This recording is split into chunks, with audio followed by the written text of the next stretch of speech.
like, Mars, I don't get it. What don't you get?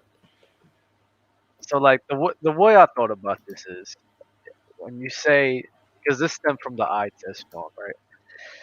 Mm-hmm. If I put the way I look at it, if I put 100 people in a room, no stats, no numbers, no anything, no knowledge of these players at all, and I'll be like, yo, put the tape on with Jason Kidd and Jokic for their passing.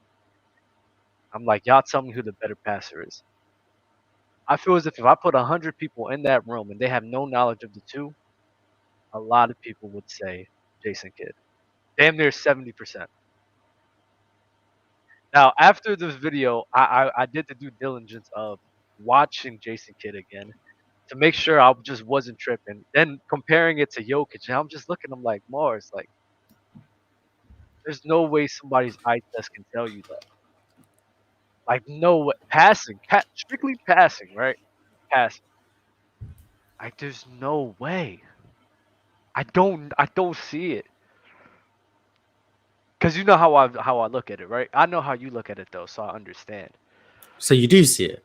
No, I understand your point of view. My thing is, I just think that you overcomplicate things sometimes. I'm not gonna lie. Cause the way you look at it is, and correct me if I'm wrong, the value of the pass, right?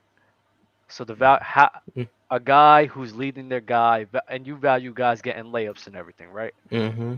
So guys passing at a level where they're consistently getting open looks, getting wide open layups. You value that over just the creativity of the pass. Am I Mm-hmm. right with that? Pretty much, yes. That's just overcomplicating it, in my opinion, bro. I really think that's just It's overcomplicating because it. okay, so this goes back to like this is like the passing version of like I don't want to say bag talk, but Skill set, Jason, yes, because no, that's yeah, exactly what it is. That's Jason, exactly what it like is. I'm not gonna argue Jason Kidd has the flash over Jokic. Like I'm not gonna argue that.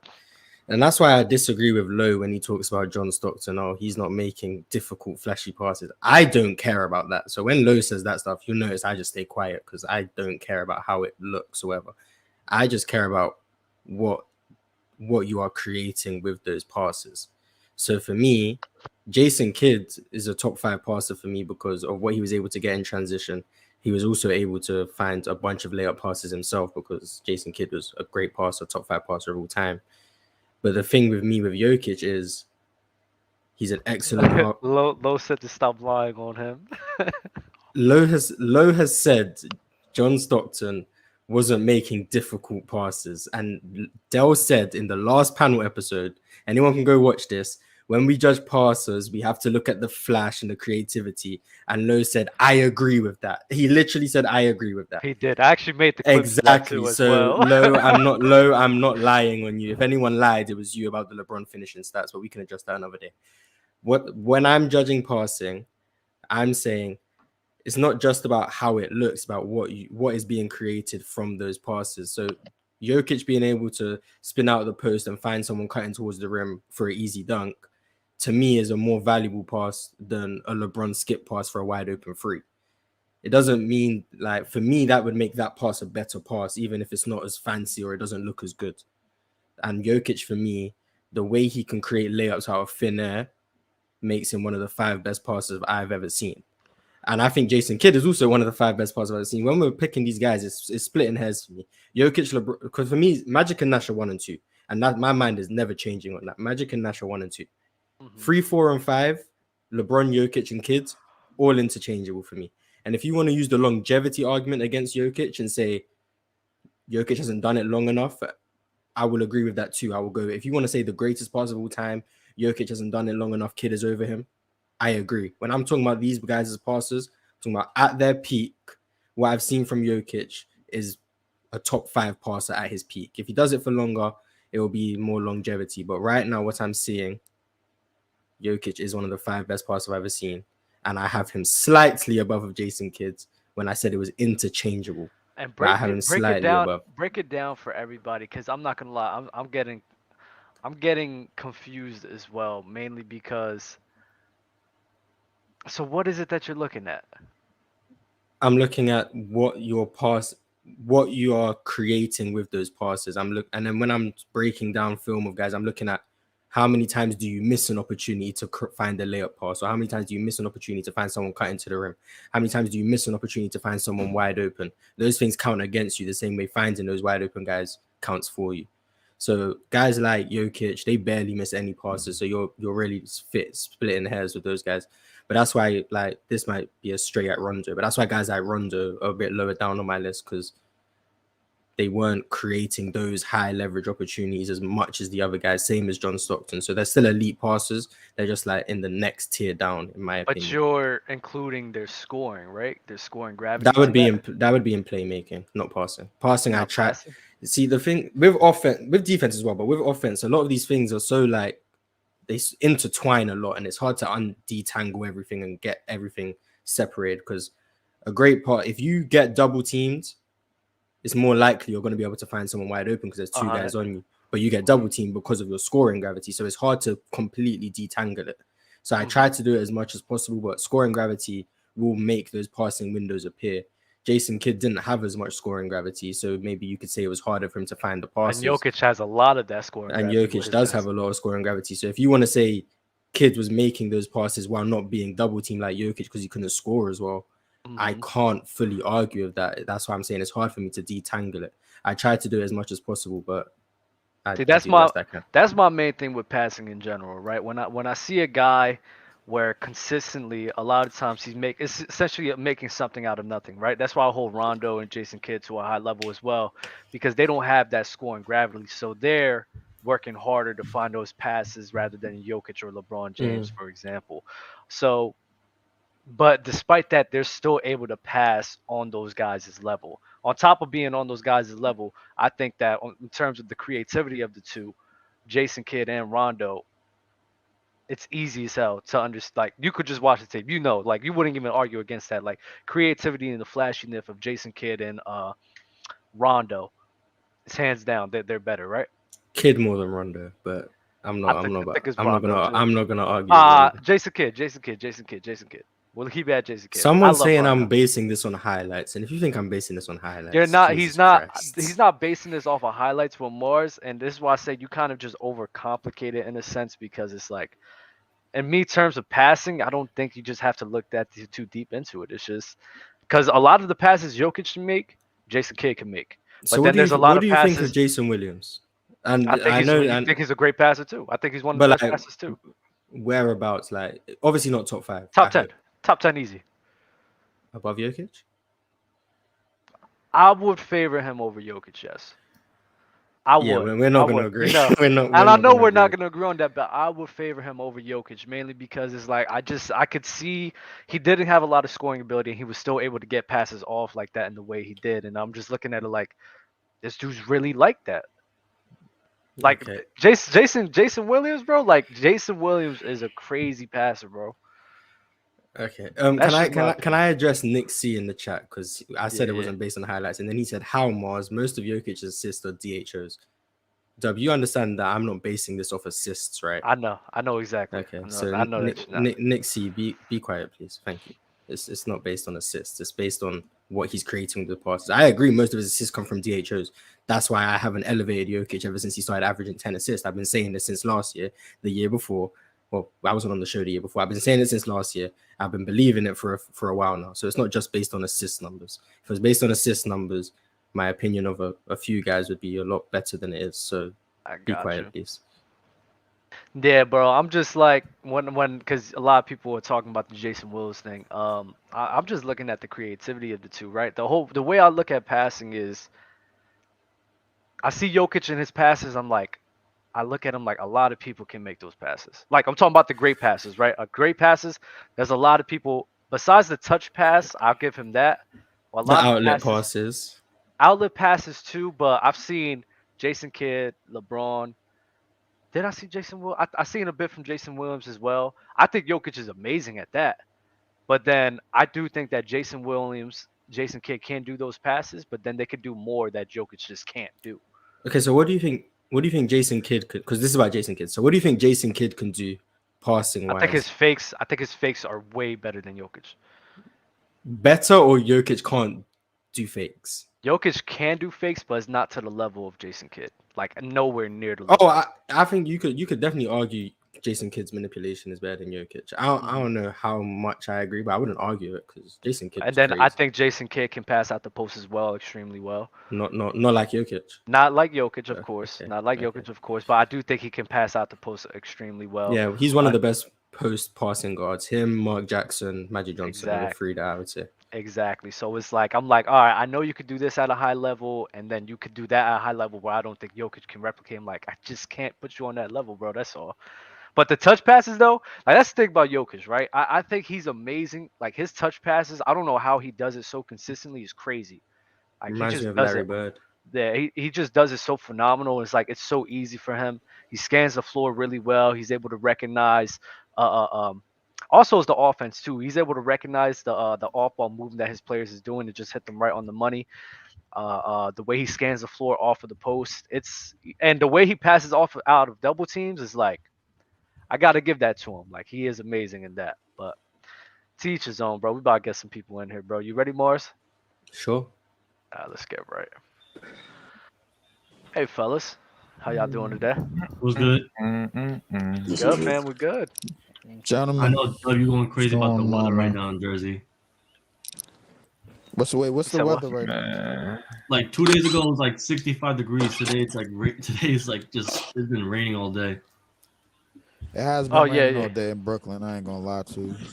It's raining over We here get too. It is what it is. we get that last of that dusty ass weather that y'all get, man, for some reason. But all right.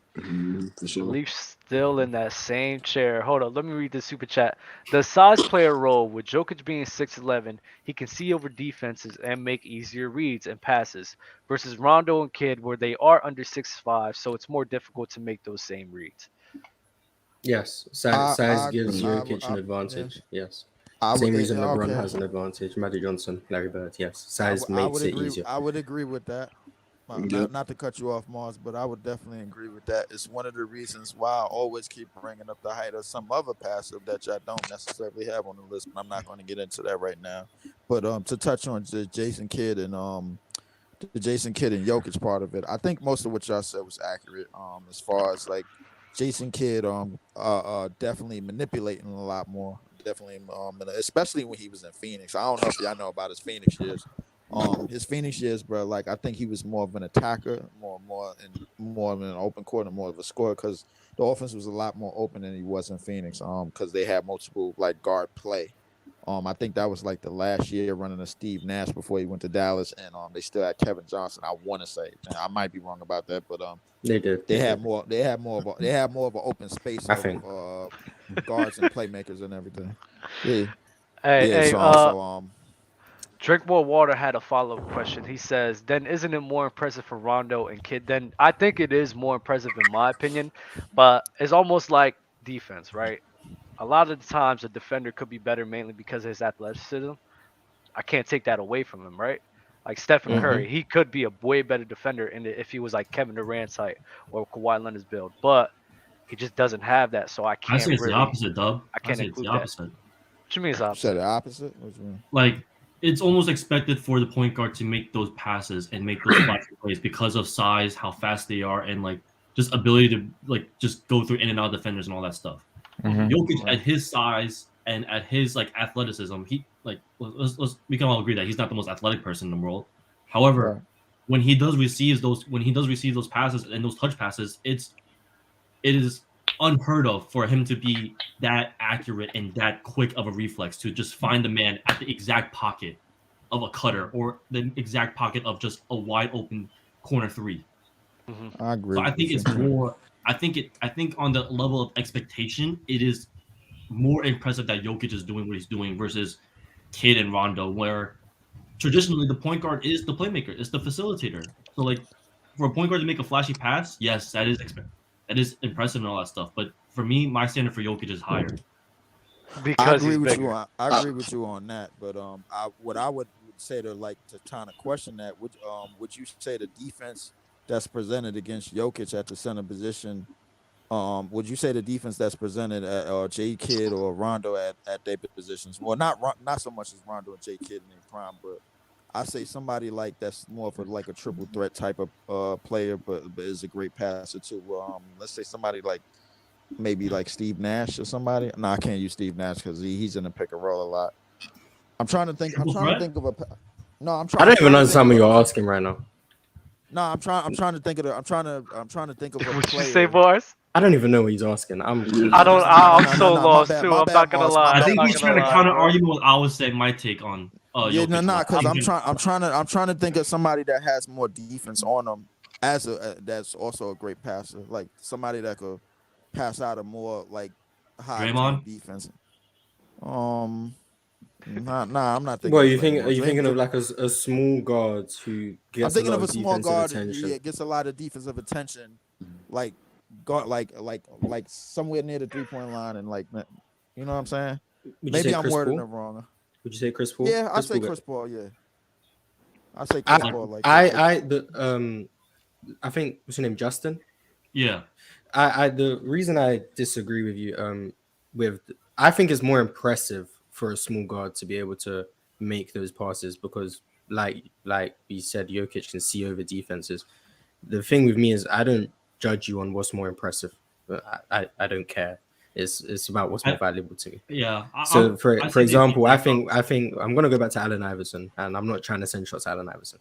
What Allen Iverson could do was extremely impressive for his size. Mhm. That doesn't mean Right. I elevate him over other guys who had the physical advantages. The physical advantages made it easier for them, and that made them therefore better.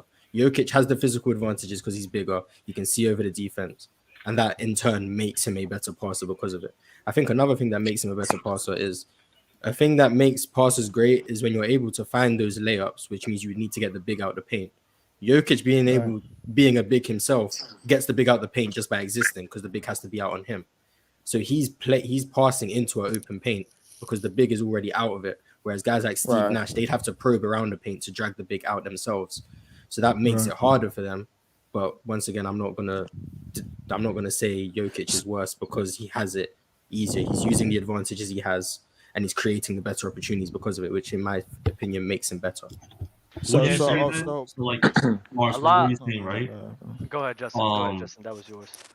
What is it? Like, I'm not gonna die on this hill of saying that Jokic is like what Jokic is doing is a lot harder. I'm not gonna die on that hill. However, to follow up with what you're saying, do you think also it's a little bit?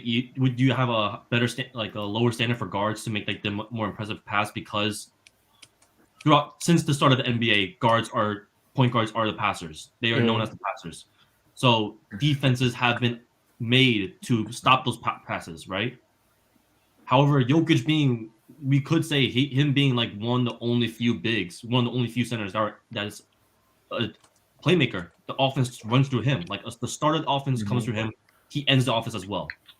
Do you think like that whole adjustment is like a new category for the future?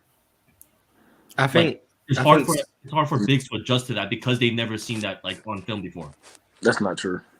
There's been bigs. I mean, I think to me, other than before Jokic, Bill Walton was the best big man passer I've seen when I've been breaking down players. I'm not saying he's the only one, but I'm just saying though, you look at history, I think Jokic is the one. If there's anyone who's gonna break the molds and make it so you need bigger guys to become playmakers, I don't think it's Jokic. I think it started with Magic Johnson being 6'9".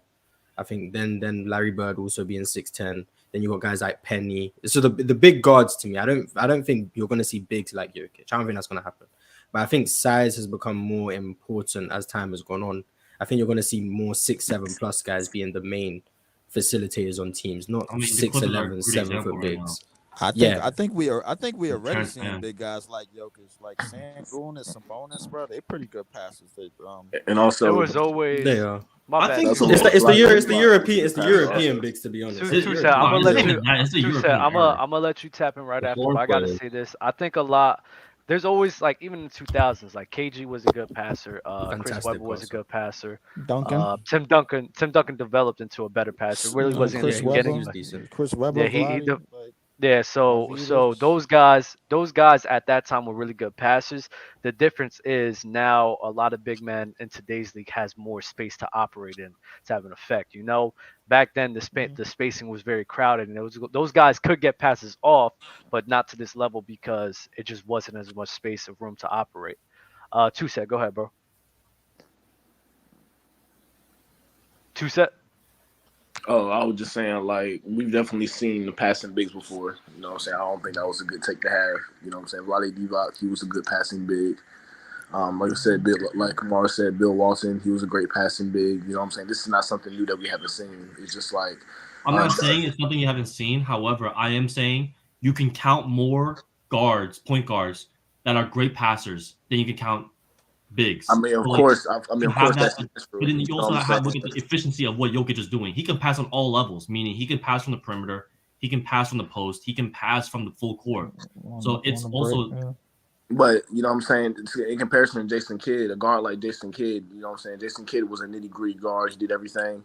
You know what I'm saying? He ran the offense. You know what I'm saying? He ran the offense. He was super athletic. Not only that, he was one of the best rebounding guards of all time, averaging 6.3 for his career. You know what I'm saying? Which is statistically one of the best at the point guard position. So not only was he probably getting the pass to the top of the key running the offense, he was getting the pass off the rebound defensively and offensively. So, you know what I'm saying? Comparing to Jason Kidd, that's kind of a tough break because, you know what I'm saying, Jason Kidd was a dog, you know what I'm saying, like that back then. You know what I'm saying? I don't know if he was old enough to see him, you know what I'm saying, but he really was like that. That's why he was still valuable at his own age. I grew up in New Jersey. That's all I watched. That's all I watched from him. I wasn't old enough to watch him live and comprehend, but growing up, he was one of my role models for a point guard. When I go back and watch his film.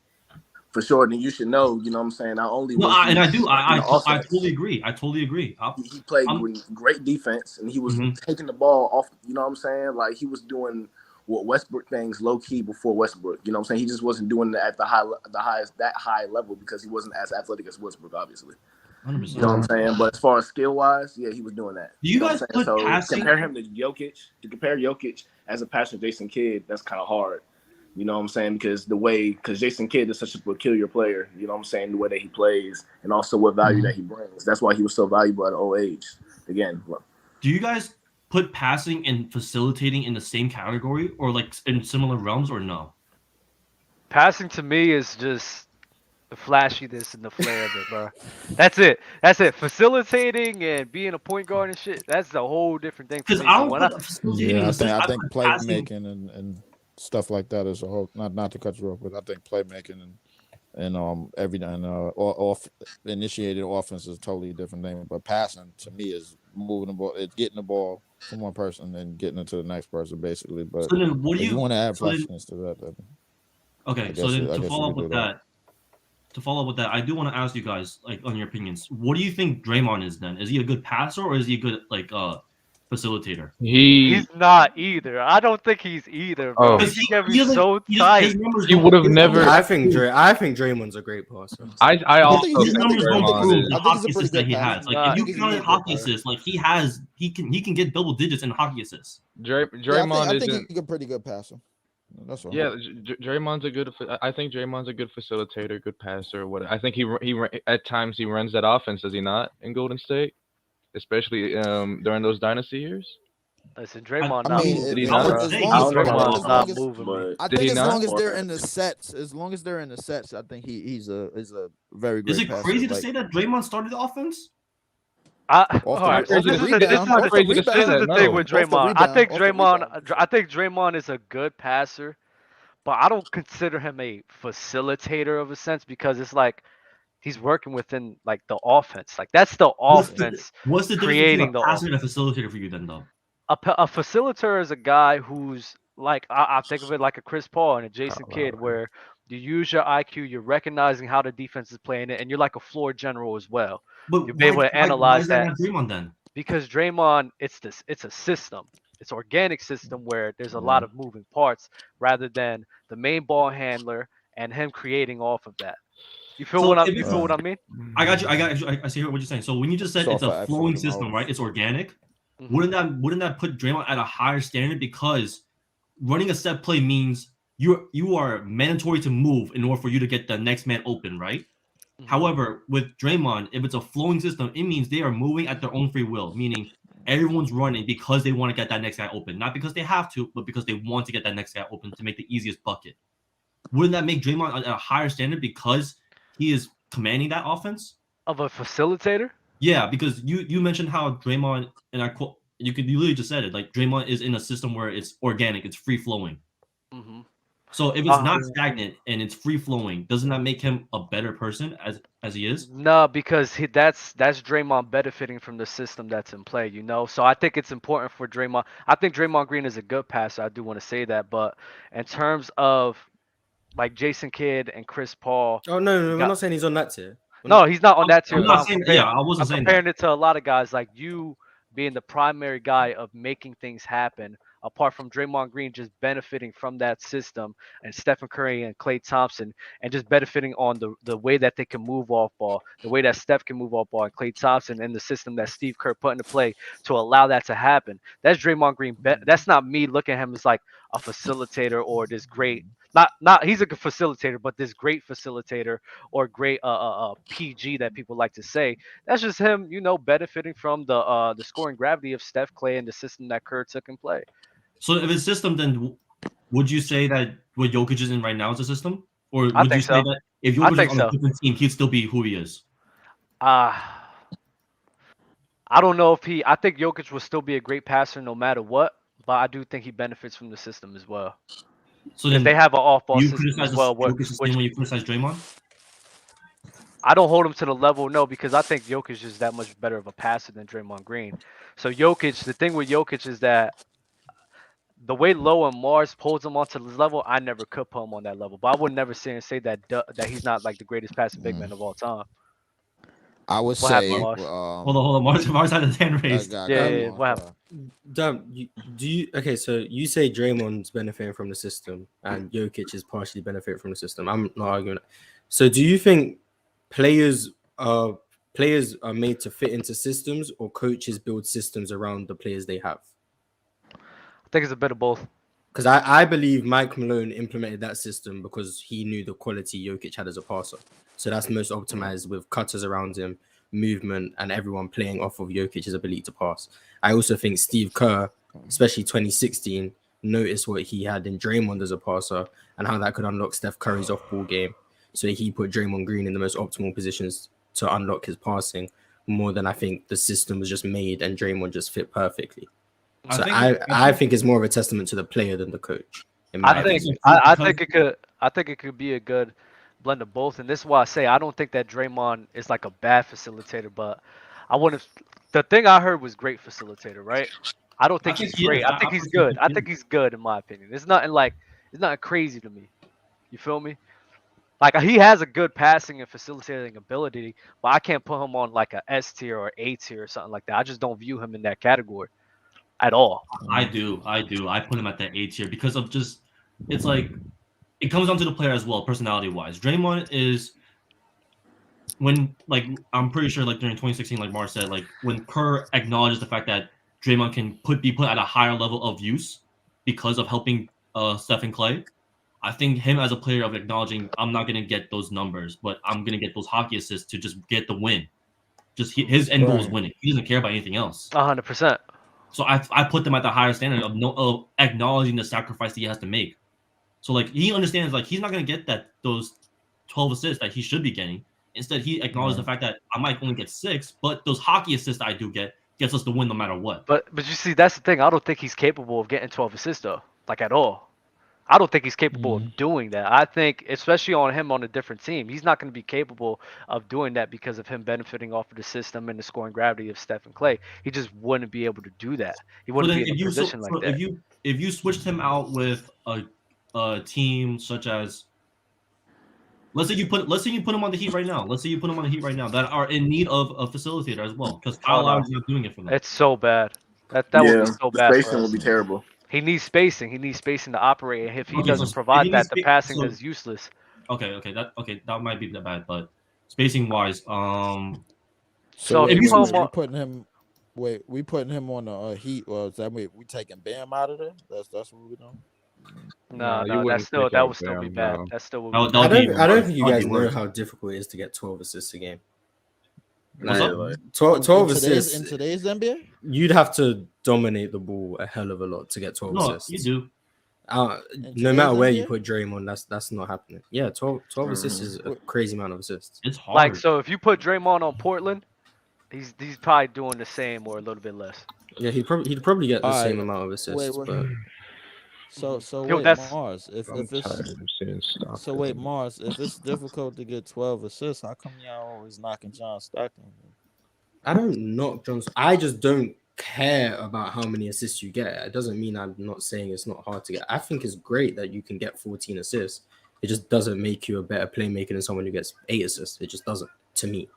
That's all I'm saying. I'm not saying like the assists don't like cool. It's hard to get 13, 14 assists a game, no doubt. John Stockton dominated the ball a hell of a lot, which is what I said you'd have to do to get those many assists. And he was the only guy facilitating on that team. So if the team's going to get assists, John Stockton has to get assists. That doesn't take away from what he was doing. It just means that I'm not elevating him as a playmaker because of those numbers. That's what it is. Mars, I do you would agree with this agree. real quick from Eric Dupree? Draymond is Magic Johnson without the flashiness. Someone said that before. Someone said that on Low Nose, Oh. and I don't know where this is coming from. I think it's because they both thrived in transition, and they both. They're like, both from Michigan State. That's why they're both from Michigan State. Both of them, yeah, it's a lot of similarities. People but I mean, need to I stop wouldn't call- I wouldn't disrespecting call the greatest Stockton passer of all time. It's Nah. ridiculous. Nah. I think there's a difference between the greatest passer of all Draymond, time I and the give him a greatest B. I assister. give him a B. No, Mars, plus what to did you him, say? You bro. said this on the show. They were that old. They didn't see a dude do a head fake like that. So it was just Oh fooling yeah. everybody. Magic Johnson's Lonzo Ball. I don't know what they're doing right now. Magic Johnson- Oh, would you say Lonzo's a good passer then? I think Lonzo's a good I just saw someone say He's really Magic good and passer. Draymond are in the same What about conversation. LaMelo, bro? You think Yeah, LaMelo's I just saw somebody in chat LaMelo say is one that. of the 6 best passers in the NBA right now. That's in my my LaMelo? opinion. Yeah. Melo's a one of the really six good best? passer. Six? Okay. Hold on. Can you like Off the top of my head, 6 sounds about right. Who would you Six? name? Wait, above- yeah. Who's top 5? Jokic. I think he's a great lead Bron. passer. I think he's a In great today- lead passer. LeBron, In today's game, Trey, Okay. Jokic, LeBron, Trey, Luka. Am I forgetting anyone major? Halliburton. I don't think you will put Chris Paul up there, right? Halliburton. Halliburton's not a better passer than LaMelo. Would you put Chris Um, You Paul? saying Would passing you just put for Chris flashiness Paul and over it- him just, or just not? like the flashiness of it? No, if you How are LaMelo you? LaMelo Ball finds layups consistently. What for- about what for about Charlotte. Russ? What about It's Russ? ridiculous. And his manipulation. If you want to talk about manipulation, LaMelo Ball. He does that a lot. Russ isn't What better about than Russ? LaMelo. Russ isn't better than LaMelo. Right now, I'm thinking between guys like James Harden, Darius Garland. I was gonna say James Harden should be up there. Some Sabonis? people are saying James Harden, I Sabonis, think- no. People are saying Who? Josh I think Giddey in the James- chat. I And think- Josh Giddey isn't a bad shout, to be honest, but I think LaMelo's better. Josh Giddey is not a. I think he's a pretty good passer. Hold Josh on, Giddey's Mars. a really Who's good the passer. 5 spot? I need the list. Let me look at the standings in the NBA so I can just see the Scotty teams. Barnes is not top 10 Nah, passer. no. Why are you looking at the standards, bro? Come on, bro. So I can see the teams. So Boston don't have anyone better than LaMelo in Milwaukee. No. Josh Scotty Giddey, bro. You need a little refresher. It's cool. We all do. Bear with me. I'm just Halliburton has to go.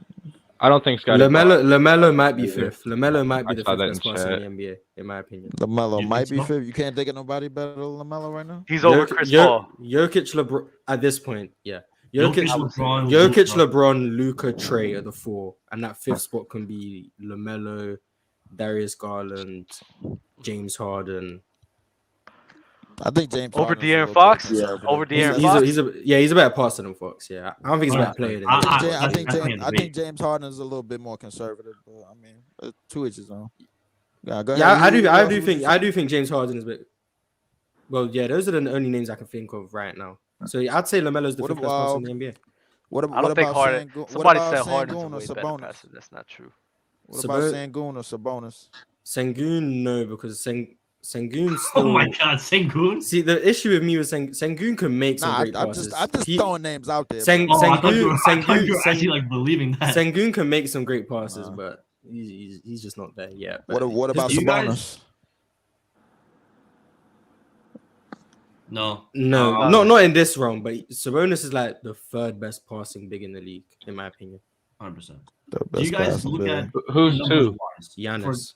For the one, Okay. when you guys look at numbers, do you Alright, guys look at that's- assist to that's turnover fine. ratio as well or no? No. Yeah, What- what what's about the- Giannis? Yeah. What? You think Giannis is a good passer? I think Giannis is a good passer, yeah. Yeah. Well, I saw someone in chat question it. What's wrong with him? What with Giannis? Yeah. What's wrong with Giannis? I think he's a good passer when it comes to just the break on the break. I don't think he's a good. I think he's a good passer when he's off.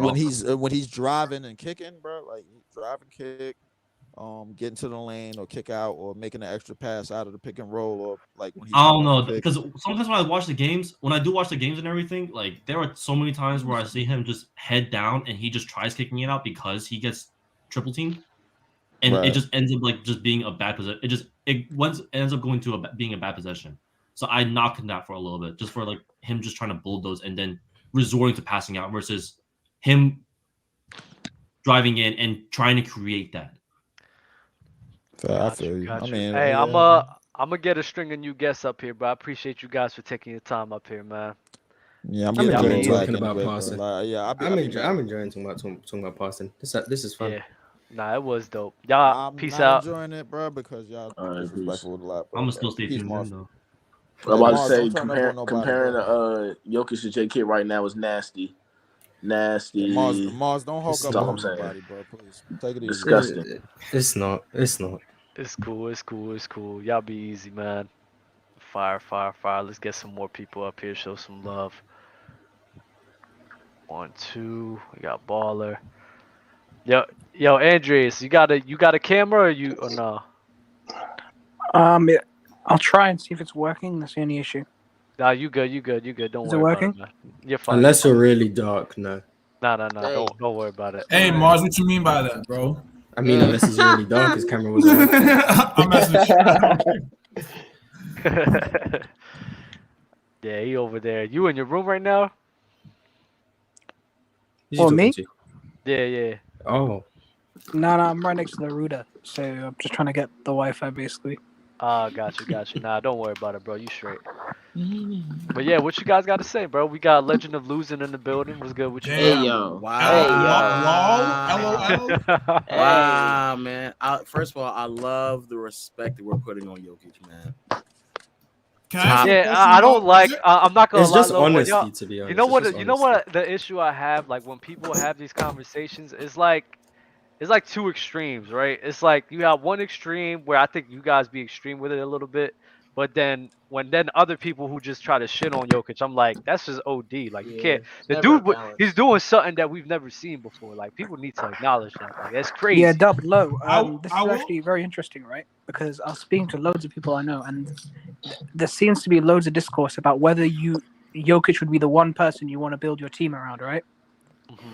And the way I put a link in there, that's like the rankings of all the best players in the NBA, right? Okay. Because this was a little challenge that one of my friends told this group, right? It's basically said you got $180 million, top 10 players in the NBA, or 50, then it goes down 10 million for every top 10. So top 20 is worth 10 to 20 is worth 40, 20 to 30 is worth 30. And if you were to build a team, how would you build it? And no one in that group had Jokic, which is interesting to me because if I was building a team right now, I feel like Jokic would be the person I'd pick. I think it's what you favorite. It would still be LeBron for me, but Jesus Christ! LeBron right now. If you could build, no. Right now, if you could build around any player, we're not gonna. I'll still choose LeBron over Jokic. Right now. Yes. No comment. But I think the hesitance people have for building around Jokic, which is the same thing I have, is his defense in the playoffs. I think that's literally it. It's nothing to do with his offensive game, which is why I don't get the people who talk either on the show or in the comments about if Jokic is this great offensively, why hasn't he won? He has never lost because of his offensive game. He's never lost because of his offensive game. Yeah. He loses A because of his teammates' health and B because of his defense being highly suspect in the playoffs. So me judging Jokic offense has nothing to do with the fact that he doesn't make it far in the playoffs. So I swear people completely forget that they came back from 2-3-1, being down 3-1 twice in the bubble. Yep. People just credit Jamal Murray for that. Yeah, like Jokic was killing the Clippers. He was. He was unguardable out there. It was ridiculous to watch. Bro. Even Jamal last was the season, best. he was very Jamal was impressive. Jamal Even Murray last was not season, the best in that They needed Clippers Jamal Bron was series. the James. best. They needed Jamal was Jamal the Murray best. was not the best in that Clippers series. If No, you want you to say can't. Utah, Oh, you say Clippers. Utah. I meant to say. That I said Utah playoffs. series is Playoffs. If you crazy. want to I say said That Utah, Utah playoffs. series, I Playoffs. can hear Playoffs. that. Playoffs. My bad. He I wasn't the just best in said the the best. playoffs. You didn't let me finish. You see, Lo? He You don't wasn't the let best in the people playoffs finish, either, though. man. Nah, he was. He was funny. It was a tandem. It was a tandem. You know what I mean? Yeah, it was a collective. It was a tandem of Jokic scoring and passing. That's what it was. And so, Jamal Murray was Jamal Murray passing too, dropping though. 50 had nothing to do with it. I didn't say nothing, but if you're gonna call it a tandem, it's just I mean, Jokic I averaged call more it a tandem points, because if rebounds, one person assists. can't win without the other, then Jokic didn't average more assists in that postseason. In the thing series, in the Clippers series, he averaged more points, rebounds, assists, and blocks than Jamal Murray. I wasn't arguing the Clippers series. That's Jokic I think it's a is partnership. I mean, and then the assist is like by like 0.2. I mean, Yeah. But I kinda mean, if you're nasty. arguing, if What you're do looking we at that say specific about- series, I think you have to. I mean, my recollection of that series was that Jokic outplayed Jamal Murray. Like he was the main catalyst for that victory. When I recall But that series, as the playoffs as a whole, I think there is an argument to be had that Jamal was either 100%, 1A, 1B, or was the best player 100%, throughout that play 100%. postseason That series. specific player is 100%. Like at the I whole got entire Jokic Jokic is as a playoff a run. better partnership. player. Yeah, right. for sure. I will say, does anyone have anything to say? Because I know the Jason Kidd Jokic argument is the thing about their passing. I will always choose the perimeter passer that averages 10 assists over the interior passer because I think in the playoffs, even if you look at Jokic's numbers production-wise, I'm not saying it makes him any less of a passer, like he becomes a worse passer, but I think it's easier to game plan someone who's passing from a central position in the middle of the floor than to adjust for someone who can move their starting passing position like a Jason Kidd or any perimeter player like a LeBron. Like, if you look at Jokic's passing numbers, they do dip. His assist numbers do dip in the playoffs, but like a decent percentage. That shouldn't affect him as a passer though. Like his ability I as also a think passer it depends on should your not team I'm not change. saying it affects him as a passer. Like he's still equally as good as a passer. But what I'm saying is, remove Jokic, but as a guy who plays in the center, right? You're most likely to be passing more from one position. So theoretically, wouldn't it be easier to guard or game plan for? I mean, theoretically, if Jokic is passing from one spot on the floor, yeah, but he's not. So I don't get what you're talking about. But what I'm saying is, as a center player, he's more likely going to be passing closer to the rim, more so than the perimeter player who's going to be passing just from more places on the court. You just are. But in this modern NBA where there is so many 3-point shooters, you would have a lot more spacing. So if you're just one-on-one with the center and you can compress the defense, you just have wide open 3-point shooters. Jokic is passing from everywhere. I'm about to say Yeah, Jokic. This is why I'm confused. Jokic Like, is passing from theoretically, I don't think you're wrong. If we're just passing purely the talking ball. about In half court, I practice, can it doesn't apply to Jokic because Yeah, Jokic is because passing. But his numbers do everywhere. go down. His assist numbers have Okay. like if you look at Jason Kidd's That numbers, doesn't they mean he's less of a in the passer, though. playoffs. This production, his assist. You do know assists are dependent on your teammates making shots, right? I understand, but So then why are you judging him for his numbers? numbers going down? No, but that could also speak to how he's being game planned in a series where it slows down and teams have a chance to game plan for you, and so it may be easier to stop a guy who's passing from the center. So what are you versus seeing that's Jason different? Kidd. So what are you seeing that's different with Jokic passing in the playoffs? I'm not saying he got worse. I'm just saying No, I'm asking what you see that's different. So the game plan that you're alluding to that teams have. I don't know what each team is doing. But Okay, can you give me an example of just one team that what they did and why his assist went down? Lakers. Yeah, what did they do that made his assist go down? I don't know what I'm not gonna pretend like I know what they did, but they go down consistently year after year in the playoffs. There has to be a reason for it. The reason why his assists go down is because he's needed more as a scorer. Yeah, Yep. He's not Your role predicated. changes. He's not predicated. His role. He just So is he becomes a more scoring more dominant now in the scorer. playoffs then? He does. Yes, he does Because score he's more in the asked to do playoffs. more. Yes, Yep. he's asked to do more scoring. Does in it the postseason. offset? Do you think to a degree that it offsets his assist numbers to that degree? Last No. year he was averaging 27 in a regular season. He went in the postseason averaging 30. He averaged 31. The difference in assists was 8 to 6. You could easily argue those 2 more assists that he lost, he picked it up in scoring. Okay, He averaged 3 more shots a game that in the playoffs. Yeah, your role change. Your role will change in the playoffs. He averages more shots in the playoffs than he does in the regular season. So he's asked to do. He averages 14 for his career, and he averages 19.5 for his career in the playoffs. So he's I just averaging think his about 5 teammates were shots missing in the more shots. I'm games. not gonna lie to you. I just think his teammates were missing the shots. I'm gonna be honest. Okay, Yeah. you think honestly he's think missing just the tape you're shots? watching? No, I Because- think particularly, particularly if you watch that 2021 Suns series again, I don't know how many assists he averaged in the series. I don't know, but the amount of times he was making the same passes he always makes. Right. Guys like Campazzo couldn't do anything. Guys like Austin Rivers couldn't do anything. That's the playoffs. Like he was making the same layup passes, and guys are passing up layups. Like he's just playing without a Jamal Murray, with an MPJ with a bad back. Like he just doesn't have the offensive help for his assist numbers to look how you want them to look. With all things being So equal, let me ask you this: do you think that in that series, do you think his assist numbers would go up and then his points would have went down if those guys would have hit those shots? Or do you think the points would have stayed the same? I think the team's offense would have been better because they would have made more shots. And in particular, in that series in particular, he wasn't scoring as much because how many doubles they were sending. So in that particular in that series in particular, his scoring was only 25 points per game. The only time when he's like gotten overtly aggressive was against the Portland series, the Warriors series, and the Clippers series, where he had to score more because that was the only way to really manipulate the defense to that degree. So let's deepen this conversation because I actually like the point you just said, Lo, about him sending more doubles, right? So are they sending more doubles to him in the post when he's in the post or in the perimeter? Everywhere. Everywhere. In those 3 series I'm talking about, literally everywhere. They're just doubling him everywhere. Okay. So what do you say to the person who's still able to maintain, like, let's say they're doing the game plan against other great facilitators that we mentioned that we compare to Jokic. What do we say is if they can maintain their production and win, but Jokic can't maintain his assist production and win? What do you say to that? I say that those players probably have lesser offensive responsibilities than Jokic does. But what if those other players do and they still maintain the same? Like all I'm trying to say is if all things are equal in terms of the playoffs and they're sending doubles, but to it's the not most though. games, It's not equal though.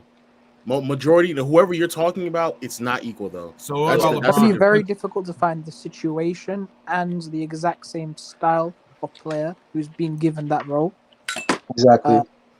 So you have to give a very specific example for your argument to work. And LeBron is like the very specific example. But even LeBron, if you go back to some of his years, especially in Miami, there's years where in the postseason, LeBron was sub 6 assists a game. In those postseason runs. Matter of fact, in 2014, he was sub 5 assists a game in those postseason runs because he was asked to be more of a scorer. That's it. In 2012, in the postseason, he only averaged 39 and 5. So, and Tracy McGrady was surprised. He's like, I'm scared his assists go down, but that's just because the system that you asked for. It's your role change. I'm sorry.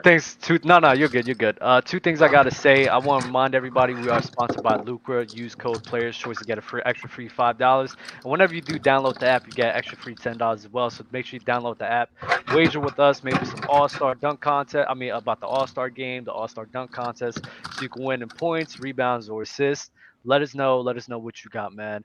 Another one. I'm trying to get 1,000 subscribers on YouTube, so go ahead and no right now. way. W plug. Go ahead. The link is right there. Just give me a follow. I need 1,000. I'm trying to get monetized, so I got to get 1,000 subs. So appreciate you guys. Can I? Damn, can't plug my channel. Crazy. Mars, plug yours. I don't have your link. Put your link. Put your link. Bear with me. Do Mars too. Do Mars too. Yeah, sub to me. I made a video, man. Yeah. Sub to Mars too, so he can get monetized as well. Thank you. No problem. Why were you capping about those LeBron stats, Lo? From Zion? Which one? He was I know. Those LeBron finishing stats turned out to be real questionable. You said LeBron was finishing barely 60% in the early 2000s. I got sent a screen. You said barely 60%. I got sent some screenshots of LeBron routinely above 70%. My bad. I meant there's a few years when he was barely 70. Y'all think he should have won? I mean, that's a big difference. I'm not gonna. There's a huge difference. If I said that, then I'm just saying that was a mistake. Do y'all think he should have won in 09? The series? Should have won. Could he have won? He could have won. Yes, he could have won. He probably could have won. You could have, but could he have played much better? Is the question. Like, I'm not gonna lie. I Yes, got with his 38. yes, with his yes. game, with the game His LeBron game. had, no. Probably No, not. No. If he was a less flawed player, Because I tell you, yes, because but he was flawed. So because yes. most of the time they would play really good. They would just get in one of those That's where so Orlando dope. would make a run, and But- they would just go back to just. Wait, so you playing guys think both- that he would have won against He could have won. Orlando? He could have won. I think the biggest issue more than LeBron's lack of a jump shot was the fact that the Cleveland bigs couldn't deal with Dwight Howard. Yeah. Fouling him. I don't think They the Lakers couldn't could do really it. either. There though. is Ben Wallace, mismatches Anderson, everywhere on the Varejao. court. I don't they think the couldn't Lakers do could it. either, though. No. The Lakers could. The do it. Lakers two had bigs. way better. The Lakers could deal with Dwight Howard. Matter but- of fact, the Lakers are probably one of the very few teams who had the ability to contain Dwight. Because just a bad matchup. Ilgauskas, Varejao, and Ben Wallace they were just versus Pau Gasol and Andrew Bynum. Yeah, that's not Don't good. say that too loud now, Mars. Don't say Ben Wallace name. Hey, that fraud. These That Ben Please Wallace- stop. Please stop. That fraud. I be hearing myths about Ben Wallace too. No. man. Please Who's stop. a- Domination. Ben Wallace stop Shaq, guys. Who's a better passer, Curry or Westbrook? You know what? You know, I'm not gonna lie, Mars. For a very long time, I thought it was overblown, but I didn't. I thought that like Ben Wallace actually did do a good job, but then when we actually double checked and seen everything, I'm like, oh wait, Shaq was really giving Ben Wallace buckets. Shaq was giving it to him, and the only reason why he didn't give him Whoa, more whoa, is because whoa, Kobe. whoa. Kobe couldn't deal with the pressure of Pau. That wasn't that bad. Let me not. Kobe had a horrible series. Oh, my bad. Shaq, okay. Shaq was giving Ben Wallace buckets, and he could have gave him more buckets if Kobe wasn't like trying to force it. Kobe just came down and just fed him more and more and more, bro. He would have. I told y'all They about could've won it. the series. What They could've won the series. The value Ben Wallace had was that Detroit didn't need to send as many doubles towards Shaq because of how good Ben Wallace was one-on-one.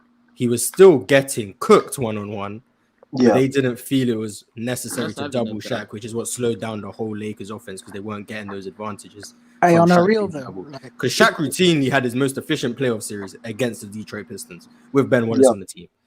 Even when he was in Miami, he had his most efficient series. Is what you're saying?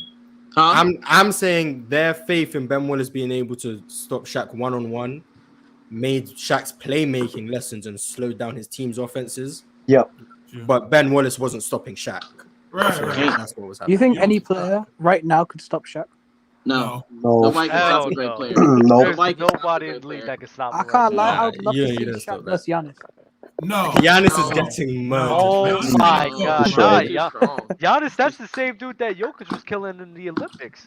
He's too strong. Yeah. Giannis Giannis isn't even an on-ball big. defender. Giannis isn't even an on-ball defender. So Giannis' Giannis- post defense is overstated for real. Like his Giannis- one-on-one against physical bigs is a bit overrated. Yeah, Giannis doesn't lock up. Like Who's in the post of one-on-one, he just doesn't lock up. But he's like a team defender, right? He's better at his team defense Great than help he's good at defender. individual. Great help defender. Those Who's 2K ratings on 2K, they be lying to y'all. He ain't no demigod, bro. I promise y'all, bro. He's not. Who's a better passer, Curry or Westbrook? Westbrook. Really? Westbrook clears him. Easily. Westbrook Like clears it's not. Yeah. They want him at your Easily. heat, Dub. Huh? Westbrook is the most They wanna underrated bring him passer to of the all Heat. time, in my opinion. By far, but he's not. He's not. You know, I don't think he's top 10, but he is underrated though. Westbrook Yeah. is so underrated, and it's because of people's obsession with obviously. Think it's 'cause Can we of talk about turnovers? those But reports? his by the way? passing is You elite. think it's because it's turnovers? What's with those reporting? It's only because of his turnovers. About Yeah. him going to the Clippers? You think he's gonna go? No, to no, not Clippers? even about that. Just like the weird ass reporting about it. You know, did you hear about that quote the reporter did? About was it like venom sucking dry or something? I can't remember what they actually said. Oh, he was a vampire. He was a vampire in the locker room. Oh yeah, whoever said that, I don't believe in that wholeheartedly because Russell Westbrook, through my recollection of his career, I've never seen him really have any type of issues with his teammates besides maybe Russell Westbrook. But that mainly became, I mean, not Russell Westbrook, Kevin Durant. But that mainly became because of Kevin Durant's I decision. think it's more of the play style that he plays is more the vampire sucking pause. Well, the badness. That's still a They made bad it seem like he was a locker mistakes, room man. thing. Not. Yeah, never no, seen I don't think He's not a locker room vampire. Yeah, he I seems would like a never nice say guy. That's that. on the court. I just it's never on the see. court. I just On the never court, seen a yeah, I guy can who see makes that. plays that kills his own team's momentum so often. Like it's a roller coaster. Like he'll do something good, draft a whole, do some really intense, flat, whatever, powerful dunk, and then we'll have an inexplicable 2 turnovers, and all of a sudden your team, the momentum's flipped, and you're just like, what the fuck happened? I think Yeah, it's Westbrook gets the most untimely turnovers I've ever seen. You think? it's crazy. Westbrook, But his own fault. Steph Curry as well. To be His own honest. Steph fault. Yeah, Curry he gets be doing the some most real. The entire like, Warriors team, to be fair, bro, I can't even lie. But do you think Westbrook would be a better 2 guard than a point guard? No. Can't shoot. No. I don't think you make someone who has. He's still such a gifted passer. I still think you. I don't want to say you want him running your offense, but yeah, you don't use that off the ball. I don't. Okay. 6 man on the Clippers, or you could do something. I think I think this is the best thing for him because it can help him evolutionize his game. I got a couple more super chats, man. Alex Pickering, LeBron leading the league in assists in 2022. I mean, oh my God, LeBron leading the league in assists in 2020 didn't make him a better passer. He was always that passer. That's facts. Mm-hmm. Yeah, he wasn't always that passer. That's facts. Yes, he was. Well, not always, but in the years leading up to that, he was. Yeah. Like that. I read it like that. I read it like that. So. No, I got you. Eric Dupree, Cavs did not have the personnel. Lakers did. Lakers big shut down Dwight to 15 points per game. Paul Gasol outplayed Dwight in that series as well. I have no idea Dwight averaged 15 in the finals. And I don't think Al outplayed Dwight, but you got it. Did he actually? I knew he averaged 15. I knew he was slowed down in that series. I think I don't remember that. And I knew his drop coverage was getting obliterated. But getting obliterated by Kobe. Oh my God! Don't get me started on that series. Bro. Oh my God! What, the Kobe? Oh my! Kobe was just handling it to him. The 09 finals and the 2010 Western Conference finals are the 2 best series I ever seen. I think that's the difference between the 09 Cavs and the Lakers was Kobe. Kobe and LeBron. It was more like they had Zydrunas Ilgauskas and not Pau Gasol and. I mean, LeBron wasn't playing good either. So I do think the difference between Kobe and LeBron was he wasn't playing good. It was a big difference though. No, I agree though. Powell, the upgrade from Powell to Ilgauskas for sure. Yeah, it'd be a huge difference. It's a huge difference. What do you mean? Huge difference we had Gasol. They definitely beat Orlando with Gasol over Ilgauskas. They definitely won that series. Cut it like, what I'm saying is, but even if you put LeBron on that team with Powell, they would still lose, bro. They could still lose because the fit doesn't work as well. The fit isn't the same because Kobe's ability to make the mid-range jumper. I want to hear this right. I want to hear this right. You're saying that LeBron with Pau Gasol on Cleveland or LeBron on the Lakers squad? LeBron on the Lakers squad. I think that's what we were talking about. No. What are you saying? Like LeBron? I'm saying the way that they ran offense, even if you had an upgrade from Ilgauskas to Powell, I still think they would have lost because a much bigger problem is the way that they ran their offense was just easy for them to just beat them. Yep. Like you're just constantly just running into the lane over and over and over and over again. It's just easier for me to scheme against that. And if you're not showing me any differences at all, then you're still going to fall victim to the fact that I'm just not going to play you as a shooter at all. It's funny because the first 2 games they started off really hot, and then after that they'll just like fizzle out. And then I want to see those non-LeBron minutes in those playoffs. They had a pretty good lead. They would maintain the lead or cut down the lead. That was what it would be. Like it wouldn't be like a big jump off, but they would hold the lead most of the time. I don't know about that, but the sample size back in the 2000s of on-off numbers is so minuscule. LeBron played 44 to 48 minutes in that series. So I mean, if you want to talk about the 4 minutes he's off the floor, I'm pretty sure they were worse. But the much bigger problem though is that if Dwight is able to just sag in the lane and just stay in the paint routinely, then his defensive impact is just through the roof. Kobe is like when you're pulling him out and killing him with drop coverage, or you're pulling him out and he has to step up on you, and that's not only killing him on drop coverage as a scorer, as a shooter, but also just giving everybody else more opportunity on the inside. And it's like who at that point, if I'm pulling him out or if he's occupied with someone else, bro, Rashard Lewis and Hedo Turkoglu are not adding any type of rim protection at all. So everybody else is just getting easy looks because of that. But the thing is, Rashard Lewis and Thierry are also just shooting over the Cavs guards. That's the other issue with that series. Well, I'm talking about them defensively. That team was heavily predicated off of defense, and fair enough that they're shooting, but Orlando that year was like the first or second best defense in the NBA that season. Bro.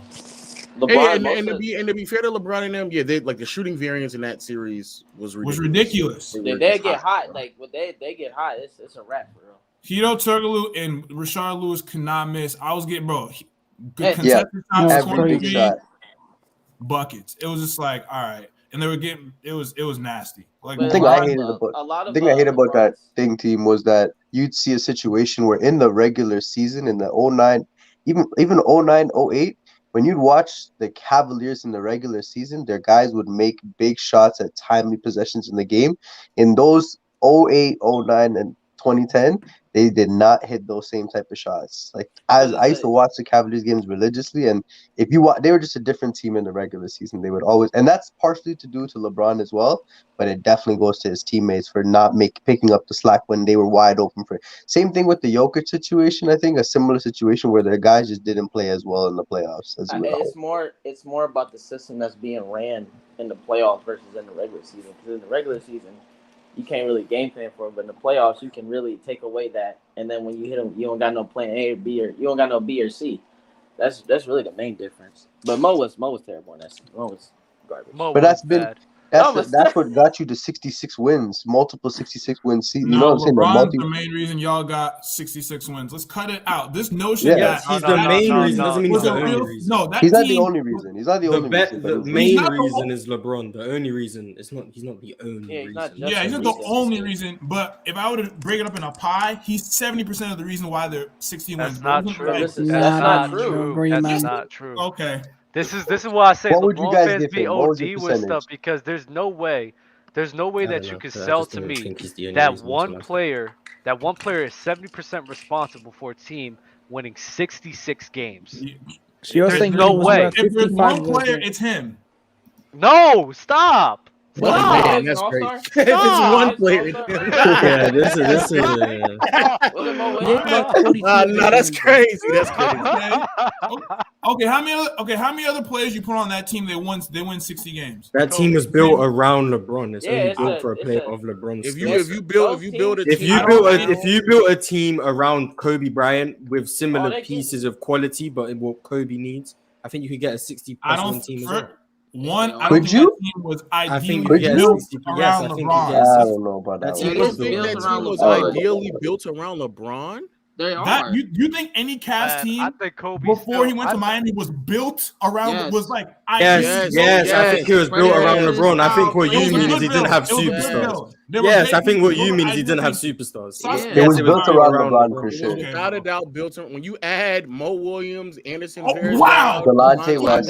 See, like I said, what it is to you being built around LeBron means superstars, not actually what the players bring. Because Mo Williams brought what LeBron needed, which is floor spacing and a secondary ball handler. That's what LeBron needed. I'm not saying superstars. I'm saying players that were actually a champ. You can't tell me that was a championship roster, bro. No, it wasn't. That's not what you. But that's not what you said. You said the team wasn't built around him. It was built around him. But he wasn't built to win. I'm talking about a team that's ideally built for him to actually compete to win a chip. That team wasn't like, to me, the Giannis team was built around Giannis. He got multiple pieces from other players that I hear what you're saying. He makes sense on that. Before they got Chris Paul, was that team not built around James Harden in Houston? Yes. And what team? 2017? Before they got Chris Paul, when it was like Trevor Ariza, Eric Gordon, just a bunch of 3-point shooters, Ryan Anderson around Harden, and all those players you just named are better than what LeBron had. That's not the point. That's not what I asked. That's not LeBron's championship team. Were the 2017 Houston Rockets a championship team? No. No, I guess they didn't win, so no, they're not a championship. Were they built around James Harden? The thing is, I don't think Harden played maximized the talent around him. It's not a question. Were they built around James Harden? Was it Russell? Yeah, they're built around him. I don't think the Cavs. That doesn't remove my point from the Cavs. That Cavs team wasn't ideally built for LeBron. But now you're moving the goalpost. You just said specifically, was it built around LeBron?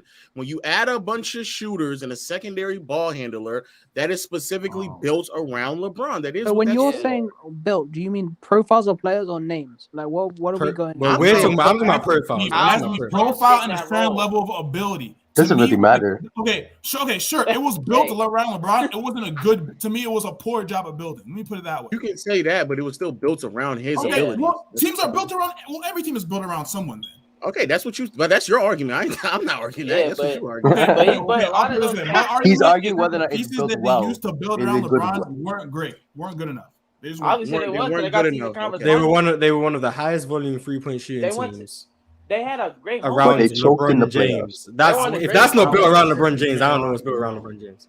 That's like saying that, like even when Amari Stoudemire got hurt in 06, that Suns team wasn't built around Nash. It was built around Nash, bro. Look at the name you just Amari. You're naming. He wasn't there. He was hurt. He got hurt. He got hurt. He got hurt. He got hurt. They were built around him, bro. Those players. I need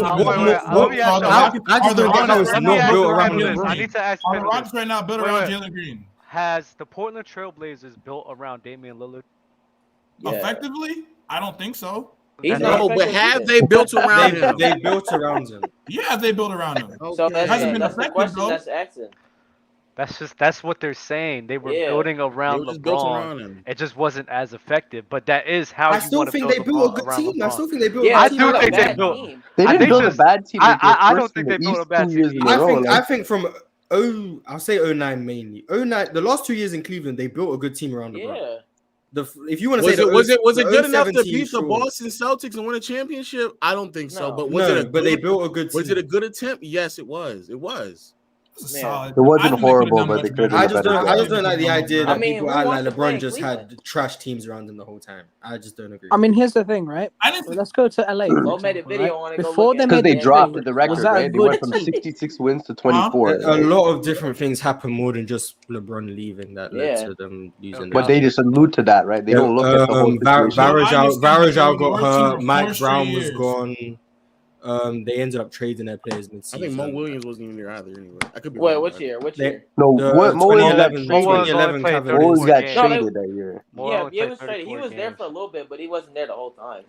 Yeah, I mean, was out. They brought in Byron Scott to replace. Didn't they trade Mo Williams for essentially Kyrie Irving? Oh man, they got a new executive as well, and then they had no front court depth as well. All their front court depth was gone. Then they lost Varejao. Like they weren't gonna do. But obviously, if LeBron leaves your team, you go from 66 wins to 24 teams. People aren't going to talk about Anderson Varejao or Mo Williams. They don't care about content. I agree. I agree. The team was going to be worse. They weren't going to win 50 games because that team was built. They would not have made the playoffs. It wouldn't have made the playoffs. But I don't think that team was as bad as 19 wins. That's like when they would have won like 30 games maybe. That's like when people compare like Jordan, the Bulls winning like 55 games without Jordan, but it's a system thing.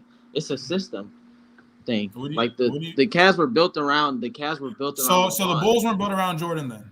The Bulls were. They were definitely. They were definitely built, but they also knew all their roles to win 55 games.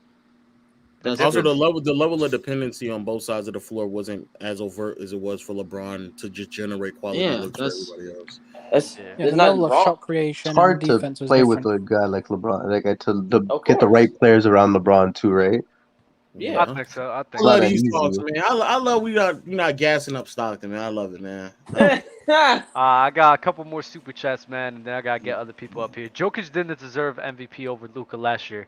That is crazy. I don't think Jokic deserved the MVP, but I think he did. I think he's better than Luka. I think for me, Embiid deserve MVP. He's the 6th seed. He doesn't deserve MVP, but I think Embiid should have been the MVP last year. Oh, look at that! Can we agree that Luka's more hardened than LeBron? Yes. Yeah. That's fine. That's fine. Yeah. Dub, you're nasty for plugging yourself during debating. Fact. Go do what you gotta do. There's 700 people here. You guys should all just sub. Show love, man. And you know what? Here's another one. Go ahead, bro. Nasty. Appreciate y'all. Hey, we can't be like you with 200K subs. Hey, quickly before I go, right? We in the gutter, bro. Question for you guys. Because I know, look, Lowe is a big Bucks fan now, but just back for the Lakers, right? Let's say 2021, Buddy Hield and Miles Turner's on that team. There's no AD, but there's Lonzo and BI. Does that team ever win a championship? Heavens no. With LeBron? Heavens no. No. Maybe if God saved them. We got to know what the rest of the roster looks like. He's done.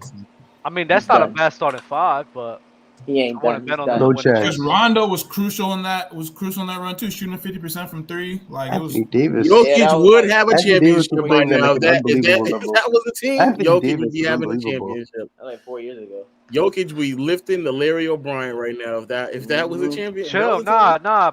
Jimmy would have overcame Jokic. That fraud. not with him being hurt, not with Bam and Dragic. If Bam's off the floor, who's defending Jokic? He took. They still took him to 6. No. He still took him. He took the GOAT, LeBron James, to get into 6 I ain't games. go. Yeah. I think the dynamic of having Jokic out there instead of AD with no Bam would be it'd be ridiculous. Yo. yeah. But listen. We were able to go to 6 games with LeBron and AD. So if True. Jokic, And you guys were hurt. if that's just Jokic right there, I like our chances way more, despite us being hurt. It's not as the same Jokic. It's not the same Jokic Not as the the same Jokic. Jokic, is now. too. It's not the same Jokic as the Jokic with no Bam will look like this year's Jokic. How many What did games AD did Bam do? play? What did AD do? I think How many Jokic's the games? better I offensive did player, bro. AD had a Yeah, but he's a terrible AD had a game defensive winner. player. So then we'll be able to get off easier, So it's Kelly Olynyk. and we'll go to game 7. Jimmy Butler. Jimmy Bam Butler We'll go to game 7. 4. We'll Jimmy go to Butler game putting up 7. 70. No. Bam Nah, still Duncan played Robinson. 4. Oh, Jesus. Hey, yo. If he could get on He the was playing floor, good that year. He was playing good that year. It would No, he definitely go did. to game 7, 100%. And We went to Bam, game That'd be a 6 good with series. Jokic. Jokic will be walking away with that Larry O'Brien trophy. See, this is a Jokic shit I be talking about. Yes, I don't know. I'm not saying Jimmy this. Butler that year was possessed, man. He That was year, amazing. He That's was why I said Jimmy possessed Butler that getting year. 70. I'm saying I actually is Jimmy I ain't Butler gonna one lie, of those Jimmy might guys actually who do gets it. way better in the playoffs? Like Yes. Kind of. Playoff Butler. I'm not gonna lie. I'm not gonna over. Jimmy Butler's a player who's in a weird spot. He's not ranked so highly in the NBA where we put everything he does under a microscope. So when he exceeds the expectations and goes off in the playoffs, everyone ends up overrating Jimmy Butler, saying, "Oh, he's a top 10 whatever player." And then when he folds in the playoffs, it's like, well, he's not a superstar. He's the piece so of shit of the earth. Like 2021 Hey, playoffs, yo, damn. 2021 playoffs, no one talks about what Jimmy Butler was doing. Wait. Even when Yeah, he was but in he's done Minnesota, so even when he many was in good Minnesota, things. even when he was in Minnesota in 2018, no one talks about the fact he was nobody trashing that talks about He was series. pretty- Minnesota tax. But people talk about the Philly team and how he was great then, and people talk about how the Yeah. 2020. Even then, it's a bit of a gas. And then people talk about the 2020 run where he was great then, and even then he wasn't the best player clearly throughout the whole run. I won't lie. And then As people a get to Raptors 2022. fan, It's very up and down. I think for he's a Jimmy middle of Butler. the road player. It's very up and down for Jimmy Butler in the playoffs. Yeah, he's Listen, a I'm middle- not. he was So horrendous in the This is what's 2021. gonna happen if Jimmy Butler, and I think he may have a bad postseason this year. Everyone's gonna switch up on him again. Oh, okay. I see. Yeah, they're gonna switch up on him again. I hope not, but I would bet that he's probably gonna struggle. When he struggles, Jimmy Butler's. It depends on the matchup. Depends on the matchup. 100%. Right now they played Milwaukee, and after that, I don't think that's good. It's gonna be so bad for us. But Yeah, hey, it's a terrible matchup. hey, appreciate you guys for joining up here, bro. We gotta get some other guys. Get the on here, rhinestones up. though. Y'all be easy, bro. Appreciate y'all. Take care, brothers. Yes, sir. I appreciate, man, the honesty y'all have up here, man. Jokic is a top 4 passer. That's it. 4. Oh my God, Lo. This is what I'm Five, saying. bro. Now you just be Top five. capping. Wait, I swear on. Correct me if I'm wrong. I swear on the panel, I said Jokic was top 5, and you disagreed with me. I've moved. I'll tell you this. I've moved So off in the 4 kid. days, you changed your mind. I moved off the kid. I swear. But when you said it, I was like, I didn't mind flipping Kid and Jokic. I'm pretty sure you had Chris Paul over Jokic. Pretty sure. No. I had Kid. It was a kid. It was a kid argument. Yeah, I said Magic Nash. I said Magic Nash, pushing. LeBron, Jokic, kids, Larry Bird, Chris Paul, and you said I'm pretty sure you had Chris Paul in your top 5 over Jokic. I'm pretty sure. I'm almost 100% sure we were arguing Kid and Nash, which kind of. Oh yeah, we were. And I was like, I don't mind. You can, but I also had them right next to one another. Also, what really moved me for Jokic, man, this man right, he barely dominates the ball when he's doing this, bro. Oh my That's God. ridiculous. He barely is touching the ball, bro. See, that's He's why I say barely, and when he does touch the ball, he doesn't even hold it anywhere near close as long as everyone else. He's Dub, getting it. Dub, do you think Luka's a better passer than Jokic? yes. Chat. Give Luka 2 or 3 more years. Luka will be over Stockton. No cap. He's already over Stockton. He's peaked higher than Stockton. Easy. Yeah, he was. He's over Stockton. I don't give a damn what anybody says. He's over Stockton. I'm taking these 5 years. It's 5 years, right? 5 years. This is his Luka fifth had. year. This is his 5th year. Yeah. 5th year. Okay. I'm taking his 5 years over John Stockton's. His rookie year is better than. Wait, John you're taking Stockton. this 5 years over John Stockton's whole career, or over? 100%. You wanna know why? Because I trust Luka Doncic to get the job done with Karl Malone. You're taking Luka as a 5 passer years or as a career? What do you want? as a player. As a player or a passer? Oh, as a player. Okay, I agree. At their best, no, I absolutely agree. I'd rather have passer Luka and player. Yeah. Yeah, but Dub is saying Luka's 5 years is better than Stockton's 20. I can't get with that. Yeah, that's exactly. That's exactly what I'm saying. To me, when you start getting these conversations, you at least got to have like 8 to 10 years. Yeah, the longevity. I'm the same dude that says for sure. I'm the same dude that says Patrick Mahomes is the 3rd best quarterback of all time, bro. He's the best, but he could be the best. I'm not gonna lie, he could be the best. He is. And we're comparing him to John Stockton, right? That's not a big bar. No, I agree. Luka peaked higher. I agree. He peaked higher. I think most people would agree Luka's peaked higher than John Stockton. His peak is so much greater than John Stockton, ever. Mm-hmm. I'm rolling with Luka Doncic. The water analogy. These 5 years. No. I'm just telling you, when I get to that level of ranking, though, you got to have some years on you to put that up. That's the same reason why I don't put Giannis in conversation yet, because he hasn't pieced it together long enough. I don't even have Jokic over Stockton in time yet. I don't know what you're waiting on. I'm telling you. I don't know what you're waiting on. He's a better player. It's only a matter of time, but longevity. The time is today, Mars. The time is today. Wait, let me see how many years. Jokic hasn't been at this level. He has 5 years of playing at that level, though. So what are you talking about? Why can Jokic 5 years is not Luka? Oh, Jokic better than Luka. I know. I think Jokic has like 6 to 7. I think from his sophomore season, if not sophomore, then his 3rd year, Jokic has been playing just as good as Stockton for most of his career. Sophomore year, Jokic is 2017. Sophomore year 2017, where he averaged 18, 10, or 17, 10, and 5. Because if we're talking about if it's not his third season in the NBA, he averaged 18 and a half, 11 rebounds, 6 assists, 50, 40, 85 shooting splits. I just don't like that you're putting Jokic over there and not Luka Doncic, especially with the way that I literally said give me 2 or 3 more seasons. I said when you get to that realm, it's 8 to 10 years. All you have to do is just give me like 2 more years, and that's it. You know what you're doing with Jokic? That's what you're doing with Jokic right now, bro. Go. Go ahead, clip that up real quick. Go ahead, clip that up. No, I've actually seen clips of you doing that on your little John. You've done that numerous times. You don't remember? No, I don't, man. You nasty, bro. You nasty. I don't know what you watching. See, now he's brand new. He brand new now. I don't know what you watching, Dub. Super chat from Willie, bro. Appreciate you, man. I ain't won none. Just wanted to say what's up to Dub, that stat god, and the side chick bandit. I guess he's talking about y'all too. Christ, that's crazy. That's OD though. Josh Smith or Julius Randle? Who y'all choosing? I'm choosing Jay Smooth, bro. At their absolute best, like the most ideal version of them. Oh Jesus! Taking Josh Smith. Oh my God! This is a mid-off. Hey, I'm taking Josh Smith. I'll probably take Josh Smith too, ironically enough. Mars? I'm disbanding my franchise.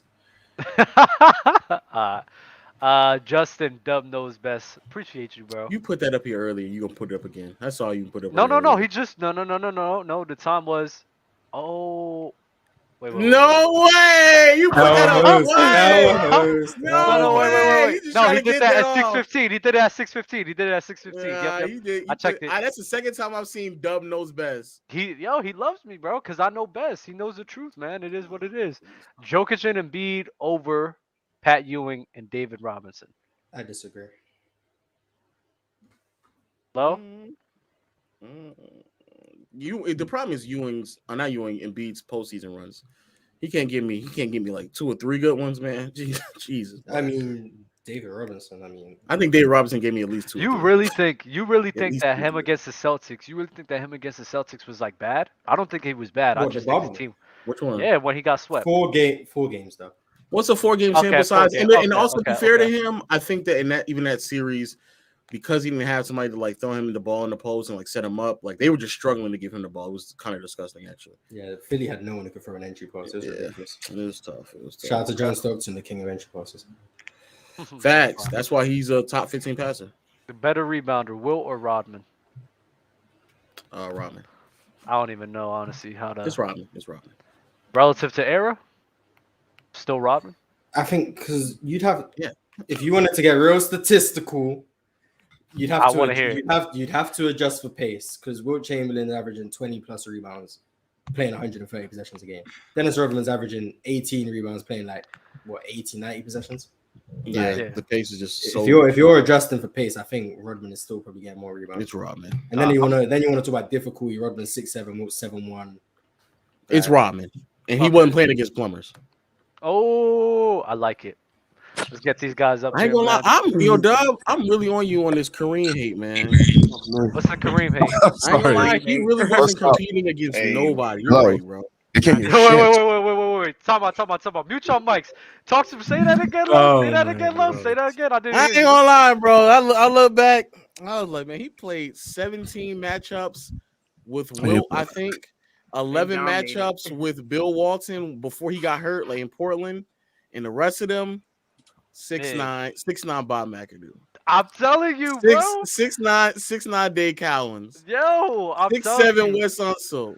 Stop the more Moses Malone. The more and more I look into it, the more and more I'm like, there's no way y'all gassing this man up like this. I swear. There's if LeBron was dominating 6'4" small forward, y'all would have a problem. Let's keep it a bean. Exactly. Let's keep it a bean, dog. Wait, Lo, I got some smoke for you, but I didn't know if I wanted to come out here.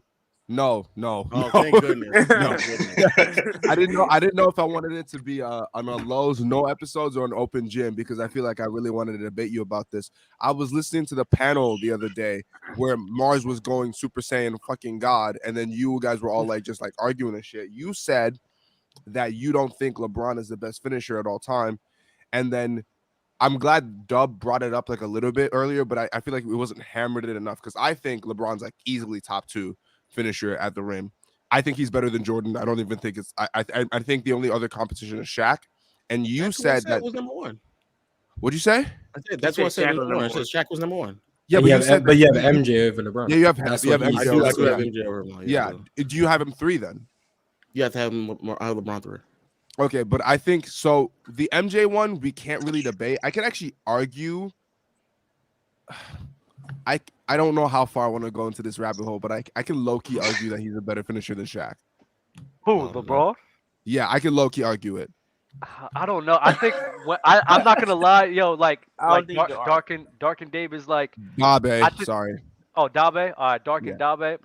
All of these 3 guys, I think they're the top 3 finishers of all time. So it's like, in my head, it's like we're splitting hairs. Like we're really it's definitely more of a splitting hair situation. But I remember Lo bringing up like how LeBron was shooting like what you said something like below 60%.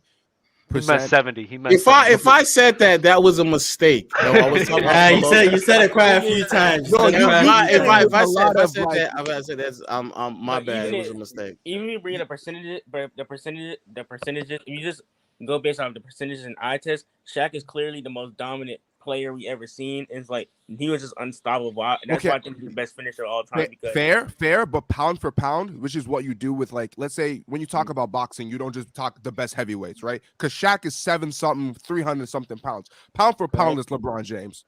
Go ahead. No, and that's great. It's crazy enough. Where does Allen Iverson rank?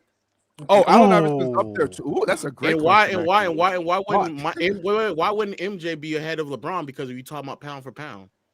That's fair. MJ's what 6'6", 210? Yes, but I maybe 220. But I also let him answer. Also, we're talking about basketball, not boxing, though. Just FYI. Yeah, questions. Right. So, no, that's true. So to I guess to refute that, I would say that one, the reason why I put LeBron and MJ in similar conversations like that is because they play similarly. They play more similar than in the sense of LeBron plays closer to MJ than Shaq plays closer to LeBron. Okay. I think I can, but I hear where Low coming from because Michael Jordan, Michael Jordan can finish with finesse and power because Michael. So can Jordan, LeBron. No, I'm saying so can LeBron, but I feel like when it came to a finesse way, I think Jordan finishes better with layup wise versus LeBron in his prime. I think LeBron's a better finisher, but I see why. But I won't be mad if you have Jordan because Jordan is clearly one of the greatest finishers of all time. Of course, dunking easily. ability. And I don't know the percentage on the top of my head. You guys probably know. But I feel like guess Shaq number one is undebatable in my opinion. I think it's because since Lowe said the number, since Lowe was like, there were seasons where he was finishing barely, and I know you're admitting now that it was a mistake, but when I heard that, I was like, there's no way that LeBron is finishing at 73% this year in year 20. But this year, no, it's great. Comparing this year, I'm about to say the spacing is so drastically different. Cool. He finished like that in 2009 as well. And that's fair, yeah. At his peak, that's essentially his athletic peak, without a doubt. I think Michael would also be finishing at that level, if not higher. Sure, yeah, okay, sure. But it was just, I guess I heard the number and I was just like, fuck, that's just so wrong. And then I wanted, but now that you've cleared that it's a mistake, then I take away my smoke. I still think LeBron's a better finisher. Oh yeah, I agree as well. From 0 to 3 feet on Basketball Reference, in 06, LeBron is sub 70%. In his rookie season, he's right at 60%. And then 0 to 0. This is 0 to 3 feet. Just 0 to 3. Okay, so you're not doing 0 to 5 feet. Why 0 to 3 feet? I'm just on Basketball Reference. If I go to because the NBA official advanced stats on the NBA official site, it's like what 73% in 06 or like 70%. So LeBron was better from 3 to 5 feet than 75%. I'm about to say what you're arguing. If you go 0 to 5, you're going even further removed from what I'm doing right now, which is fine. I can look at that. Between 2 feet. Fair, but I don't know. That's a dub. What are you talking about? That's a dub. Like, that's crazy. Damn, we damn near the same height. What's wrong with you? Hey, whoa. That's like dub is crazy. That's so crazy. No, that's crazy. That's like dub is insane. That's so crazy. Like, what are we? Wait, Dub, how tall are you actually? No, Dub, how tall are you actually? I'm like 5'6", 5'7". Like genuinely. Yeah. Like, wait, what are you? I ain't lined up. I thought you was like 5'11". To be honest. Wait, what are you, Dub? 5'6", 5'7". Like not as a meme. Like you're actually 5'6", 5'7". Right, he thinks short people don't exist. It's okay, Dub. Hey, Dub, he thinks short people don't exist. Okay. How tall are you, bro? I'm 6'2". Okay. Yeah, so I didn't realize this. Where I'm from, like my height is short, but it's like normal. Like we see. Yeah, you like Napoleon. No, a lot of people don't think it's Napoleon. Though. No, like Napoleon's like height. He's like tall for his. He was considered he wasn't short overall, but for his time. Yeah. That's what I'm saying. So like, Dub lives in 2023 though. The average height. No. Where I'm from, like 5'6" is like slightly below. Like where are you from? Slightly below average. Where are you from? Central Jersey. Come on, there's some 6 foot niggas. There are. But then you got a lot of Spanish people, like Mexicans and then Puerto Ricans, Dominicans, and they short as hell. You'd have thought he was from never mind. Let me chill. I thought don't get us canceled. Here in ATL. No, I thought you were Middle Eastern, Dub. Yeah, a lot of people think that. I get confused with that a lot. I'm Puerto Rican. Okay. Respect. I have a question. Do you think I have like literally? I took a DNA test. I have like everything in me. Pause. That's pause. Yo. Whoa. I have a lot of races. Wait, you got a lot of what? Races. A lot of races in me? You got a lot of races inside you? I didn't say in me. You just added that. And I made sure not to put that in there. Pause. Oh my god. Clip that. Hey, yo, clip What's that. What's wrong with y'all, bro? Like, I'm just What's saying. What's wrong with us? I just took a DNA test, bro. I have a lot of races, man. Okay, I respect that. You're like Janae Eiko. No, I do think Jokic top 5 is the Middle Eastern Jokic version. Is longevity. Like I agree with Low. I feel like Jokic doesn't have the longevity yet. For me, I still have Magic. I think Steve Nash is number 2. I don't know if I'm overrating it, but I just think Magic Steve Nash. You're not overrating it. Because like I'm gonna talk about Nash. I really hate the disrespect he gets from like a lot of old heads disrespect old. It's because they think. I don't want to bring up Kobe. It's because they think he robs an MVP from Kobe, and like, that's why he gets a lot of hate for his whole career. And exactly, I don't like it. But wait, I'm curious. So when you guys are coming to these conclusions, where you're like, okay, well, John Stockton is not that good. At least that's how you feel. Like, and relative to other great passers and such, are you guys out here like watching these games? I'm not talking about like you're going and picking these games. Were you like, okay, I saw Stockton come into the league, watched him play. I saw him do years 1 through however long he played, and I've now watched Jokic in year 5, and I agree that and then now you're coming to the conclusion Jokic is a better passer than Stockton? Or are you hopping into legends or fucking just like looking at highlights or well, this dude's doing some really menial passes, therefore Jokic is better? Well, if you form your opinion of anyone on highlights, I'm not. If it's highlights, it certainly wouldn't be mediocre passes, right? If it's highlights, we would be seeing. I mean, I can't lie. John Stockton actually probably, in my opinion, out of all the great passes, has the worst highlights. Oh. Has anyone watched John Stockton highlights? It's fucking ass. It's horrendous. Because he doesn't it's actually bad. passes. Exactly. I mean, okay, you guys are like John Stockton never made great passes. Come on, Mars. He made some great passes. I didn't say whoa. He makes regular. That's a mischaracterization of what I said. I got Jason. I think Jason Kidd. I don't have Jokic over. I don't have Jokic over CP3 yet. I think CP3's been doing it for a longer time. Oh, so you value the longevity? Yeah, I wouldn't argue longevity. Jokic slides down my list, but. Yeah, that's it. But I do think I agree that Jokic, like I'll give you low, like give him, especially after this year, because it's ridiculous. 2 more years and Jokic is definitely, because how long he's been a great passer since his second year in the league, and these last 3 seasons has been ridiculous. Like for a big man, he's easily the greatest passer ever. And like I watched his last game, where he just skipped passes, fake passes, and it's like people really just don't watch Jokic. I don't know why people don't watch the Nuggets. They're a very entertaining team to watch. Maybe because the time they play at late at night. But Jokic I never seen an offense flow through a big man like that, where he's the initial point. The thing with Jokic, right, and I actually talked to my brother about this, is almost similar to, and this is just, it's said almost similar, so it's not the exact same, but almost similar to like Kevin Garnett and Tim Duncan, right? Kevin Garnett, where in that time he was a guy where he caught your eye. Like the eye test, a lot of people seen what he did. They caught the eye test, while Tim Duncan was Mr. Fundamental. They didn't really catch the eye test, but he's still very great and very impactful. That's what we see similar in today's day with Joel Embiid and Jokic. Joel Embiid, KG, the eye test guy. You said what? Isn't that what Stockton is, though? Isn't Stockton just like the point guard version of Tim Duncan? Oh shit! Like... No. Oh shit! Y'all was talking about Stockton. I'm not in this conversation anymore. Never mind. I just heard Jokic. I just heard Jokic, and I was like, nah. Well, my original question is, when you guys are that's an okay analogy, I guess. But my original question is, when you guys are comparing these people, are you really doing the due diligence? That's my question. What do you determine as due diligence? Because for me to make a statement, like, I mean, it's not like it really matters. It's just fucking basketball. Like, if we're gonna be like real about it, it's not that big of a deal. I'm just saying that if you're gonna make a statement and make content and make videos and make, whatever it is that you're making that people are watching and you're possibly getting money from, are you doing the due diligence of like, hey, I'm actually watching these guys, years of these guys' basketball, to make that like claim?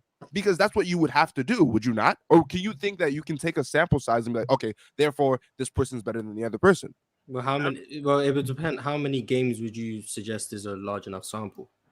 Well, if you're gonna make a statement like someone's better than the other, you have to be watching a couple years of their work. Like a couple years is in all 82, or just like how many games each year? Did you say a couple years and then say the number 82? A couple years is in all 82 games of a season, as in that's a year, or like how many games? Because I'm watching players today. I'll admit, I know how good Damian Lillard is. I've watched about 7 Portland Trailblazers games. How many do I need to watch to form an opinion of someone? That's why I'm asking.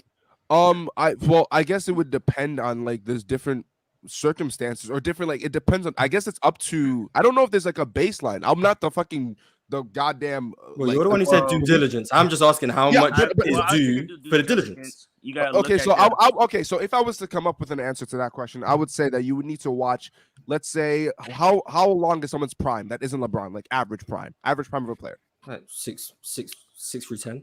Okay, like so 6% or 6 years? 6 through 10 years. 6 through 10 years. Okay, I would say that you would have to watch 6 through 10 years, probably like half of every season. Who does that? I'm gonna be genuinely honest. I don't think any human being alive has done that for Nobody's players. doing that. For any player. There's no way you've watched. I don't think anyone has done that. There's like no way people who are alive and watch Stockton, unless you lived in Utah, I don't think you've done that. Yeah, nobody watched Stockton. Nobody's done that. Nobody even does that. Like nobody doesn't do that now. Yeah. Want to watch Stockton right I've watched damn near every Denver game. Dabe. Like even people on ESPN, because you gotta contextualize this, right? There's so many people that we need to sit here and watch and formulate an opinion. It's true. It's so like I get you to have the most accurate definition is fine, but it's so unrealistic to watch that many games for one person. And then I can't talk about anybody else because now all my time is dedicated to that one person. So then, how are you getting to the conclusion? I mean, so look at these ESPN dudes. They don't watch basketball. They clearly don't watch basketball and all this. It's because I think when I'll speak for myself. When I'm breaking down players or watching players, I watch a certain amount of games. I watch playoff series, whatever. I'm looking for trends. I'm looking for things I notice repetitively, so I can see. Okay. Even though I haven't seen all 82 games, let's say I've seen 10 games. If I see repeated trends, I can then fill in the blanks and assume in the games I haven't watched, these trends repeat themselves. And that's what I would deem as something as a player. If I see, for example, let's say I'm watching Grant Hill and I see Grant Hill in 2 games make contested 22 footers. And then every other game, he's a terrible shooter. Am I going to say Grant Hill was a good shooter because of the 2 shots he made or because of the trends I noticed outside of that? Okay. So when I'm watching these players, I'm looking for the trends I see within players, and then I'm going to fill the gaps of the games I haven't seen and assume that's the player they are. So I haven't seen every game, but I think I've seen enough to see and notice things and determine what a player is. And I guess the reason why I'm asking that, like, I'm recognizing like how much of an ask that is for any regular person who has like other life shit to do. Like, I recognize that, so that might have been a bit of like a fucking. I was tweaking on that one, but I would also say that do you not understand where like old heads are coming from? Where they're like I don't know how much they watch, but I feel like there's a part of maybe not, but I feel like there's a part of it where there's like this disconnect where they feel like you're not watching it, which is where I'm trying to kind of like bridge the gap. Where I'm just like, so I mean, what is the due diligence that you guys are doing? Not that I'm saying that I disagree with any of you guys. I'm just saying, like, what is the actual work that you've put in to come to this conclusion? Now, Mars said that he looks at trends, so that makes sense. That's how you would even do it for like any graph if you like do like, I don't know, fucking algebra. That's how you do it in algebra. I understand. So you might as well apply that. So you're basically saying that the old heads are discrediting like people like Lowe and Mars' opinion because they said they didn't grow up watching it, and what's their due diligence to have this opinion? And I would say with Lowe and Mars, they, you know, like you said, they do relative to era, because I think Lowe and Mars explain in multiple videos. They do relative to era. They break down film. They I don't want to speak if I'm wrong. You can correct me because I don't know everything. But you got to break it down relative to era. And plus, John Stockton. I mean, plus Lowe said it. I forgot one of the panel. He compared to other point guards. And John Stockton is never a top 3 point guard of his era because you have Magic Johnson better than him, Gary Payton, Isaiah Thomas, and you probably argue other point guards that was better than him doing his era. And he's doing, like you said, simple passes and going to Karl Malone. Dumping off to Karl Malone and pick and roll. Nothing simplistic. In the offensive system that Jerry Sloan made to them also benefited John Stockton as well, which is we can all agree. Well, I'm not saying we can all agree on, but we should agree on that. Versus Magic Johnson, a guy who was in his era as well, he was the system. He wasn't thriving off the system. Magic Johnson was the system. Steve Nash. So Gabe, yes I am. Sorry, Gabe asked the question. Jokic is the system. So that's why when you compare it to, and he goes based on nostalgia, why John Stockton, he's a good passer, but we just don't think he's a top 5 passer all time. And people look at assist totals and he had a great longevity, but as a player, he doesn't peak as high as these other players. Okay. And let me answer as well. Hey, no, I think that Stockton was a top 3 point guard of his era. I just don't think Isaiah Thomas and Magic Johnson were in the era. I think he's a top 3 point guard of his era. So that's A. I was going to say 80s too. Yeah, well, yeah. I mean, if I guess, but I just wouldn't consider that his era. B.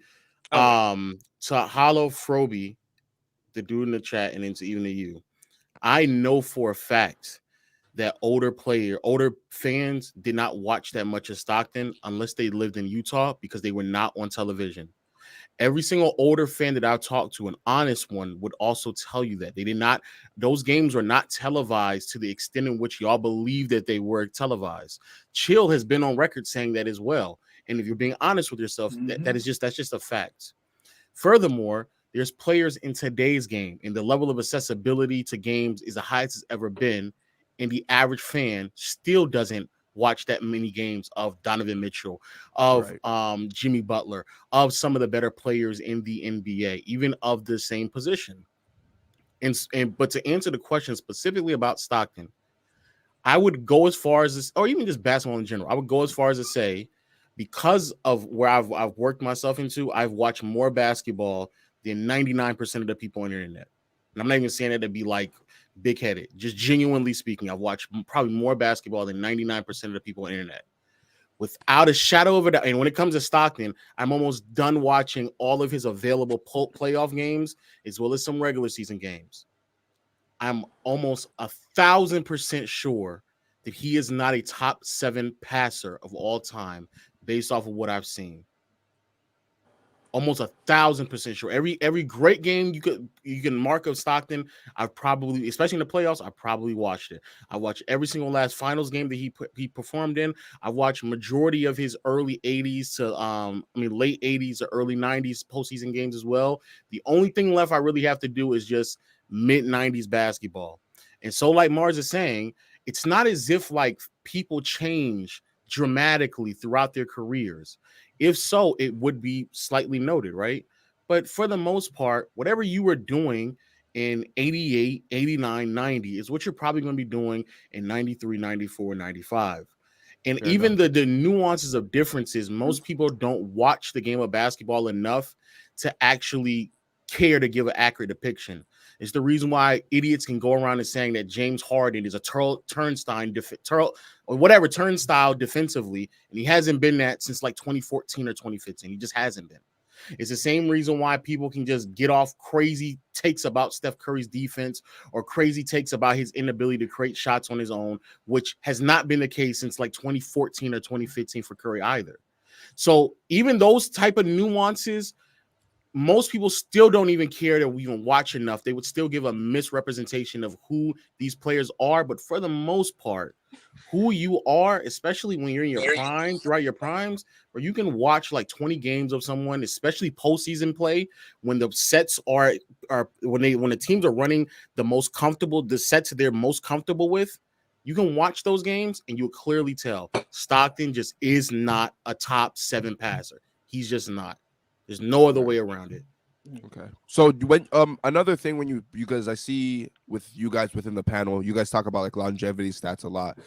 Do you not feel like a longevity using that as almost as a misnomer? I see like with multiple debates with Ticket and Fluent, they always bring up how like LeBron breaking Kareem's record is just a longevity stat. I feel like that's a bad faith argument, because if that's the case, why isn't Vince Carter a top 10 scorer, like top 10 like points leader, or like why isn't Nene the greatest player of all time?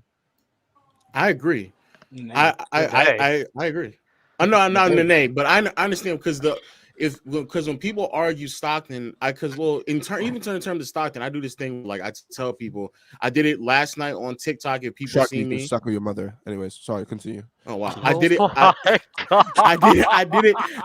I did it last night on TikTok. I've done it on streams. I think Mars has even been there one time as well, where I've just asked people to come on stream and just say, hey man, give me like a number between 10 and 15. We'll just watch Stockton footage of how many assists, whatever they pick. And so in terms of that, for you, in terms of longevity, yeah, the Stockton argument is literally longevity.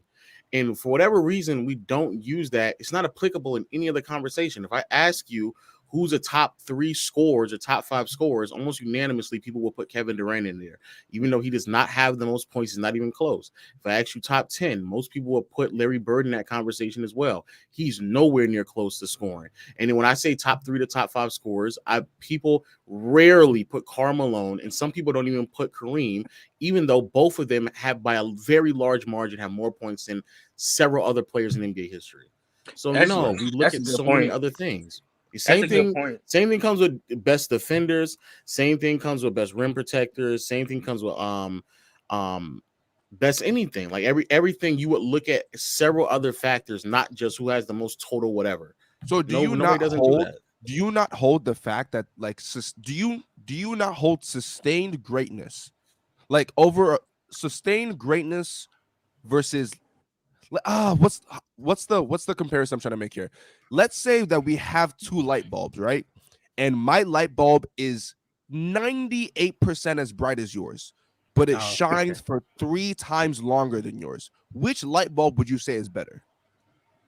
If you saying somebody's 99% and one is 100%. Yeah. Wait, sorry. What? By the way, you look like Nipsey Hussle. It just like recognized to me. But you saying you comparing the level of brightness is 99% to 100%. Yeah, like even if it's something more like if it's like 95% versus 100%, but my light bulb will last me 15 winters and your goes out over the summer. Like which one's better? Oh, over the summer, then yes, of course. Like that's different.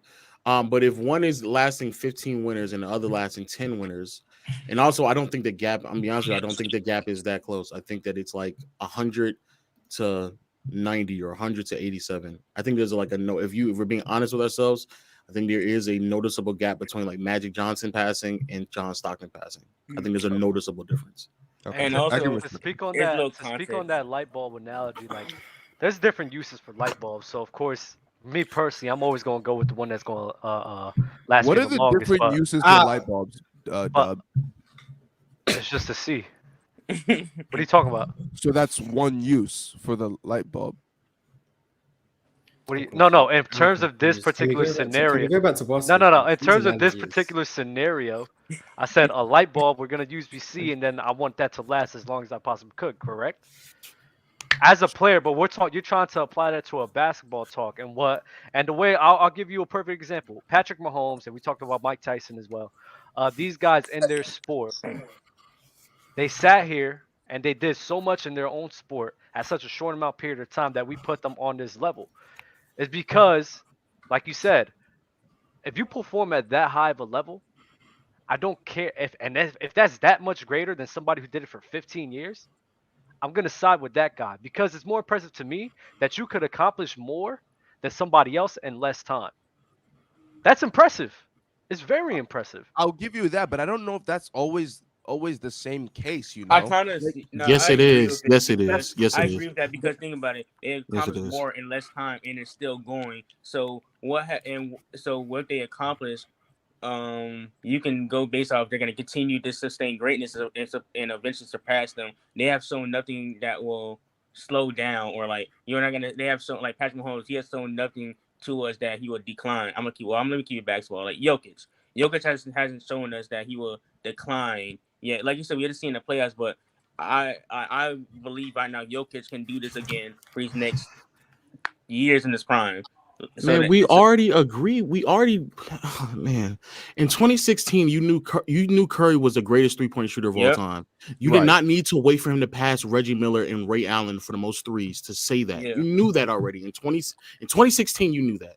None of us had to wait. You're not waiting right now to put Kevin Durant over whatever score for him to pass him in points. You're not doing that. So who's the better scorer, Elgin Baylor or Kevin Durant? Which one? Kevin Durant. 80. Why are you not waiting?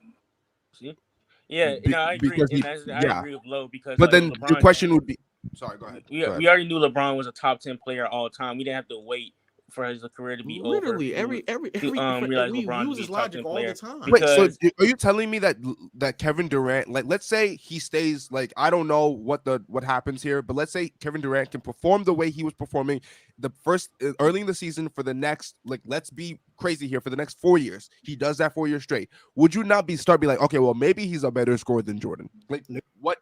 If he wins the championship, there's not a thing that he can do right now that would make me believe he would have to hit a new peak. And he would have a whole new another peak. You would have to win championships with that team. He probably has to average 38. Yep. So and then the production would also have to carry over into the postseason for an extended period of time as well. Yes. Wait, so are you telling me that for a lot of, well, you probably agree with this, but for a lot of players, is that there's nothing that can do to move them up or down? For some people, yes. For the most part, when I've seen you at your best, and especially if you sustain it for any like like 3 to 5 years at your best, and then even if you fall off a little bit and still able to sustain something, like I've seen you at your best. There's nothing that Kevin Durant can do outside of him hitting a new peak and then also sustaining that in the postseason when he's not surrounding all-time great floor spacing and playmaking. There's not really much that he can do that convinced me he would be a better scorer than Michael Jordan. I've already seen it. Too. Like this is why I judge who's better based on peak. And if you, like I value longevity in different aspects. But like Isaiah Thomas played what, 10 years? Everyone has him as a top. Most people have him as a top 3-point guard. He doesn't have longevity close to John Stockton, but we saw he was at his peak, and then we saw how it went down because of injuries. No one holds that against him. People, when we judge players like Derrick Rose as players, first thing we go to is what Derrick Rose was at his peak. We don't talk about what Derrick Rose was in New York or Minnesota. Because when we're judging how good these players are, we talk about how good they were at their best. When we talk about Tracy McGrady, we don't talk about San Antonio or the Knicks. We talk about Orlando. Some people talk about Houston. When we talk about Shaq, we don't talk about Cleveland or Phoenix or Boston. We talk about the Lakers and we'll talk about Orlando because that's when he was at his best. We do this for every single player when we talk about how good someone is. When we talk about how good someone is, we talk about how good they were at their best. Yeah, people falling off cliff doesn't matter. Last question, Dalbe. I'm doing low notes tomorrow, so if you want to come tomorrow. Yeah, but I would like to hear from top right. Go ahead. Yeah. Do y'all think Michael Porter Jr. is gonna ascend a little bit? He should be, because I thought Michael Porter Jr. was gonna be the lead, but it turned out to be Jokic. And I know there's some injury. Yeah, I don't know. I think he's in a perfect situation for him. I'm not gonna lie. He doesn't have much of a handle at this point. He's more of just A, catch and shoot, or B, attack a closeout and finish in 1-2 dribbles. His defense has stepped up a little bit. So I think with his game, he's perfect for Jokic. I think he might end up, I don't want to say getting more shots. He just shoots what he wants. But I think his volume might increase, but I don't see much more in terms of his quality of a player. I don't think he can become a Brandon Ingram. I don't think he can do that. I think his ceiling is this, but with more volume. I think Brandon Ingram's out of the realm of possibility, in my opinion. I think he's more like Rashard Lewis or Stojakovic. I wouldn't argue with that. I like the Rashard Lewis. I like that. Yeah. I think Michael Porter got more, but I'm biased because he was one of the favorite players coming out the draft. But I agree with y'all. He's still really good. I think he's a great third piece for this team. So he's like a third KD. What the hell happened? The fuck wrong with you, bro? But I gotta get some other people up here. Appreciate it. Thank you for having me up here. Top right. You can stay because you ain't got a lot off. So you guys good. But Dev, what's your last question? Okay, I was gonna say Russ or John Stockton. Russ. Just as a player. Russ is a better player. Russ is a better player, but I'd probably rather have Stockton at the point. On the team, yeah. It's like decision making, yeah. I'd rather. I ain't gonna hold you. I'm probably much rather. I appreciate you guys. Be safe, bro. I got a question. Where do y'all think LaMelo gonna go? When it's time for him to hit free agency? Why is he not gonna stay in Charlotte? Oh, come on. You know why. Yeah, why is LaMelo leaving? Come on. You know why he's not saying that. He's probably going to LA. If anyone's going to LA, it'll be LaMelo. Facts. Now they're getting Wemby. He's chilling. Hey, let me get these super chats off real quick. Isaiah Davis, why do we shame Stockton and Malone for not getting the job done? They kept running into Mike. Nobody got the job done. They're in the Barkley tier. That's just a lot. They've had more playoff mishaps than just running into Mike. And that right there is why it's hard for me to take a lot of people serious, bro. They played 20 years together. Why are you talking about 2 seasons, bro? Why? Why? It's his agenda, love. Great point. Push. They lost to Gary Payton just as many times they lost to lost to MJ, bro. Come on. That's what everybody remembers. But yeah, if you delve deeper, you'll see they had a lot of playoff letdowns. Fire. Logan, I can't say that last name. Honestly, it's the postseason that matters. Whoever shows up in the postseason is better. That's not ridiculous. I'm not gonna lie. Sharky HD, logical fallacy. It's basketball, not debate class. What's the fallacy? No, he's just like, because that's what he had that thing that Dalbe said earlier that you were laughing at. He was responding to that. But what was the fallacy? No, he just says logical fallacy a lot, and I didn't like that. Okay. Got you. Everyone knew from Reggie Reg. Everyone knew MJ was the GOAT after the first 3P. If he ain't the GOAT, we ain't seeing him. They did build the statue after MJ retired the first time, right? Yep. Yeah. Yeah, people. MJ was what, year 9? Year 9, and people call him. We do this all the time. I don't know why people just think like, oh, we gotta see more. Like, no, you don't. Everybody's been doing this for years now, bro. Yeah, the longevity thing is a little bit overrated in my opinion. It's not a little bit. It's ridiculous, bro. It ruins basketball Discord. I still It's not even about who's better at times. It's just about he played longer. All right, That's nasty, low. Basketball Discord, bro. What the fuck? Yeah, basketball discourse is ruined because of these old heads. It's Right, Dub? It is getting. I think that you know what it is. Though I've been wanting to get this. It's off my not. chest. It's not just the old heads. The young heads have been saying a lot of bullshit. And then the old heads say a lot of bullshit too. And I'm just like, why can't everyone just meet in the middle?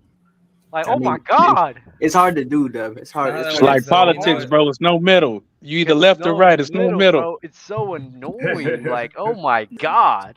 It's like politics. I be seeing some stuff that young people say, and I'm like, yo, y'all sound like idiots.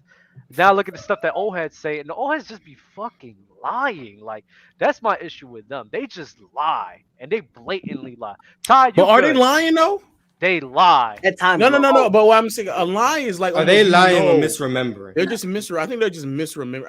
Because there was a time where I was like you, but then as time continued to progress, I just realized they're not lying. They just misremembered, or they're probably lying about how much they watched. Because a lot of times you just literally couldn't watch. Yeah. You know what? Like they watch. I do think sometimes they just follow some narratives that are just. You know what? And Mars is right. Everybody does that. Everybody does that. No, that's facts. Because growing up, not everybody, but I mean, young and old. Young people do that too. Me and Mars had a debate about this a very long time ago about Rondo being close to CP3's level, and we had that talk. I'm like, no, Mars. I remember growing up in that time. Rondo, he was a pure point guard, one of the best pure point guards in the league. He was on Chris Paul's level, and I was sticking with that. Then I thought about it. I'm like, wait, if I'm really going to think about this logically, like, Dub. Rondo was never on Chris Paul's level. I feel like Dub. It was a narrative that they ran with. Yes. I feel like sometimes I tried to tell you that Chris Paul was the number one, and they tried to put someone up against him. Exactly. That's what they it's tried like to they do. push you. It's like they push a new person every time. That's what they do. So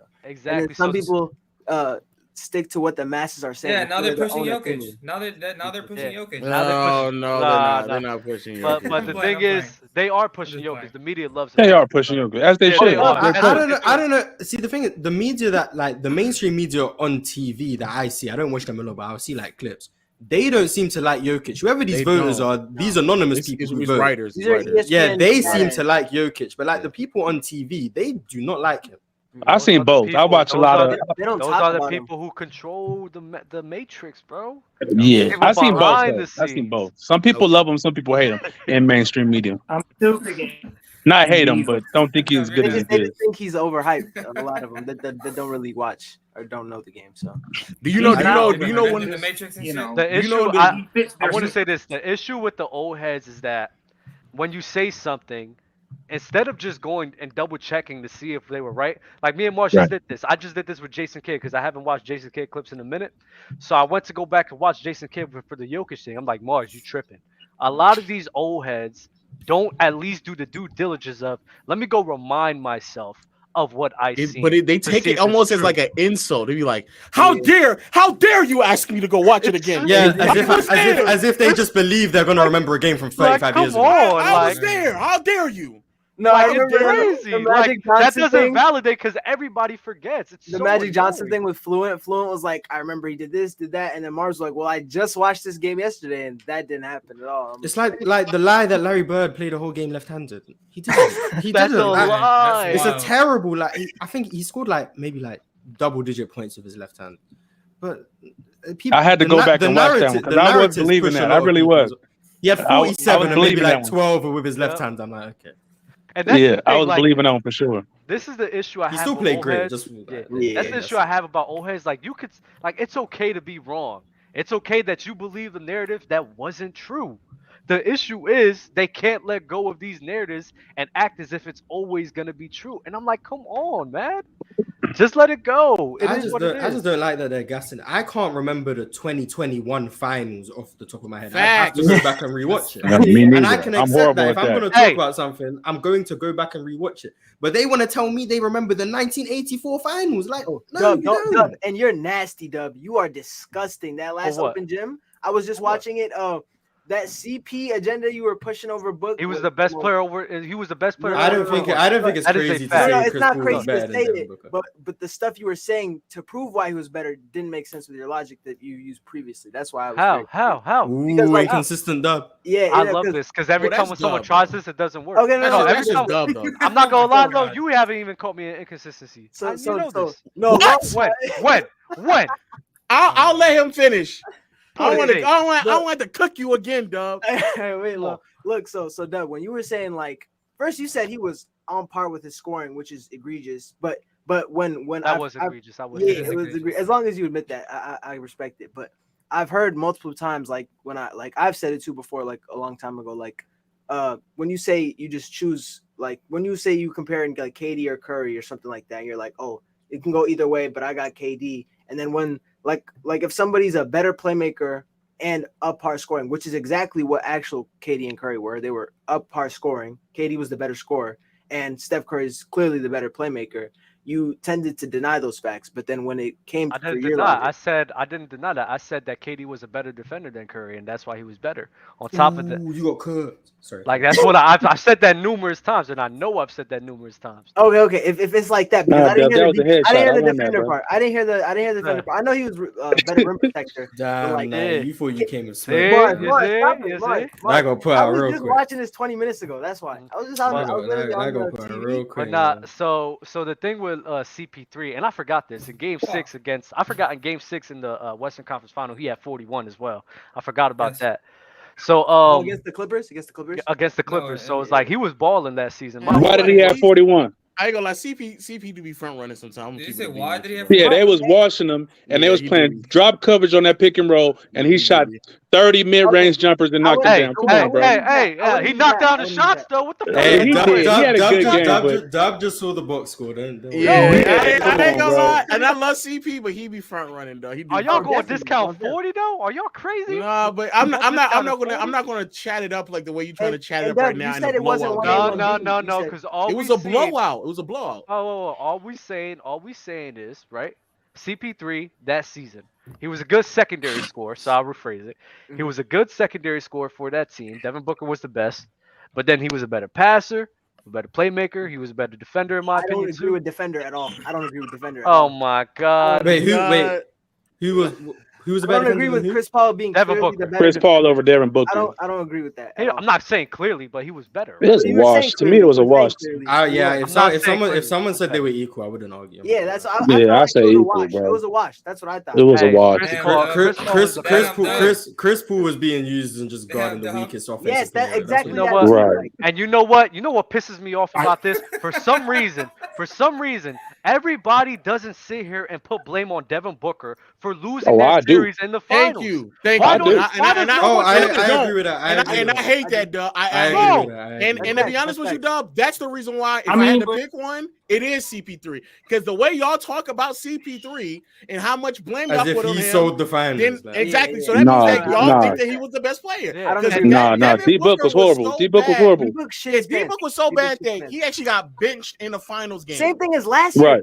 D-Book shit his pants and nobody talked about it. And That whole playoff run, D-Book was gradually getting worse. Yes, and everybody was talking about and Chris it's all Paul. Devin Chris Booker was Paul. shitting his pants, bro. That's it. So if By the way, I was with you when you said Chris Paul was better than Booker. Oh yeah, I know you was. I know you was. No, but I'm gonna be honest with you, Dub. If when people say that, when they say like, "Oh, it's equal" or whatever, I'm like, "All right, cool." So then why don't you? Because I immediately that's why I go to like, bro, y'all don't even talk about him like it's equal. Y'all talk about it like it's Chris Paul. I'm a Suns fan. I definitely blame Book. Yeah, I definitely blame Book. Was having a nice. I feel bad for y'all. Like, come on, like, all right, you know All what? of them. It was a team. It was a team collapse. Period. No, for sure. Yeah. Chris Paul gets Yeah. the blame because he had that one game with like 5 turnovers and a couple of them were costly enough. That game was terrible. I ain't gonna lie, as a I CP3 can't remember what hater, game that was. It might have been game 5. Game 5. as a Game CP3 5. hater, I No, was no. waiting for that game. No, Game I think four. Game 4. Game 4. Game It was 4 one of those game, games. and I think Game But 3 he's or collapsed in 5, the playoffs Book was multiple times. horrible, and then in the closeout game, Book was like mediocre. Closeout game Book was bad. Game 3 Book was really bad. And then Devin Booker did have 40. Yeah, I'm about to say even Game 1 he was bad. But nobody don't want to say that because they won. Yes, he was bad in Game 1. Devin Booker did have back-to-back 40-point games. Yep, I was just gonna say that. He did. He did have back-to-back it's 40-point games. game 3 is five- game 3, back-to-back 40, And then the one in another Milwaukee, 10 right? game. Yeah, Was it the one in it had to be Milwaukee? something like that. Yeah, I think so. Yeah. Yeah. I don't No, know he if it's definitely. Milwaukee or not. It was a team collapse though. If you watch them games, man, the whole team looked just shook.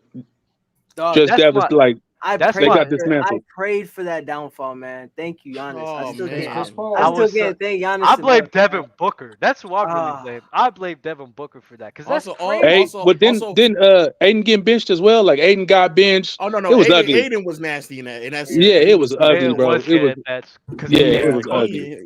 That's about as close I ever seen a big just dominate somebody like that since Shaq, bro. He was Man, it Giannis was just bad. running on him, boy. That was man. But what about my new sons though? What y'all got to say about my new sons? Yeah, it's a new I ain't day. gonna hold you. Giannis will run that team as well, but y'all can definitely. Nah, hell no. Say it again, Love. Say it again, Love. What? Giannis Hell ain't no. running on that team? No. Giannis gonna get his money, but we got more firepower now to keep up. He'll get his buckets 100. Oh yeah, for sure. You saying running? You saying running as in they gonna win too or no? No, I'm talking about he gonna put up like 35, 40 again. That's Oh what he yeah. He gonna get his money. Didn't He gonna get his money. 40-point games? And KD's gonna have 30 as well. And K gonna have 30. I like Terrence Ross off the Yeah, but bench. I like man, they KD's they gonna have nice. 30 against the Bucks because Bud is a clown. He's who gonna plays play him KD straight one-on-one. one-on-one. He gonna put Jay Crowder. Yeah, he's like, gonna put Jay Crowder and Jay Crowder the KD real stopper. quick. Like- Hey, yo, Jay, go deal with him real quick, man. The only way I see Have KD Giannis guarding going- being Booker's like gonna clamp minimized Devin like he Booker was again. last year is if I he mean, Drew plays- Holiday is gonna clamp Devin Booker again. Yeah, I don't know. I don't know about that, but He just got clamped on the Mavericks, bro. Yeah, like, why do people not Dub, talk about that? this? Doesn't mean it's gonna happen again, Dub. No, but this is my thing. No, This is it my will thing. happen again. Ever since Why Dubs don't felt people- passionate about this Donovan Mitchell with Devin Booker agenda. Yeah. He's real negative towards Why Devin don't? Booker. No, this is my thing. Why don't people talk about him getting locked the fuck up in the playoffs? I do. Why don't people talk about He that? got I don't get it. It's not locked up, bro. It's not because he's missing shots he makes. That's the problem. Nah, Devin Booker couldn't do it with double team to save his life. He missing shots he normally makes. Devin Booker against Dallas was getting locked up. He couldn't do it with double team to save his life. Oh my god. That's what I'm saying. A double team, yeah. That's what I always say. He's They were horrible trapping against him double off a team. screen. Hey, and man, They're trapping him. He's horrible. All I'm saying is now the Suns got two players who can't handle double teams, so we're gonna see. We're gonna see. Right now you got double team KD. two players.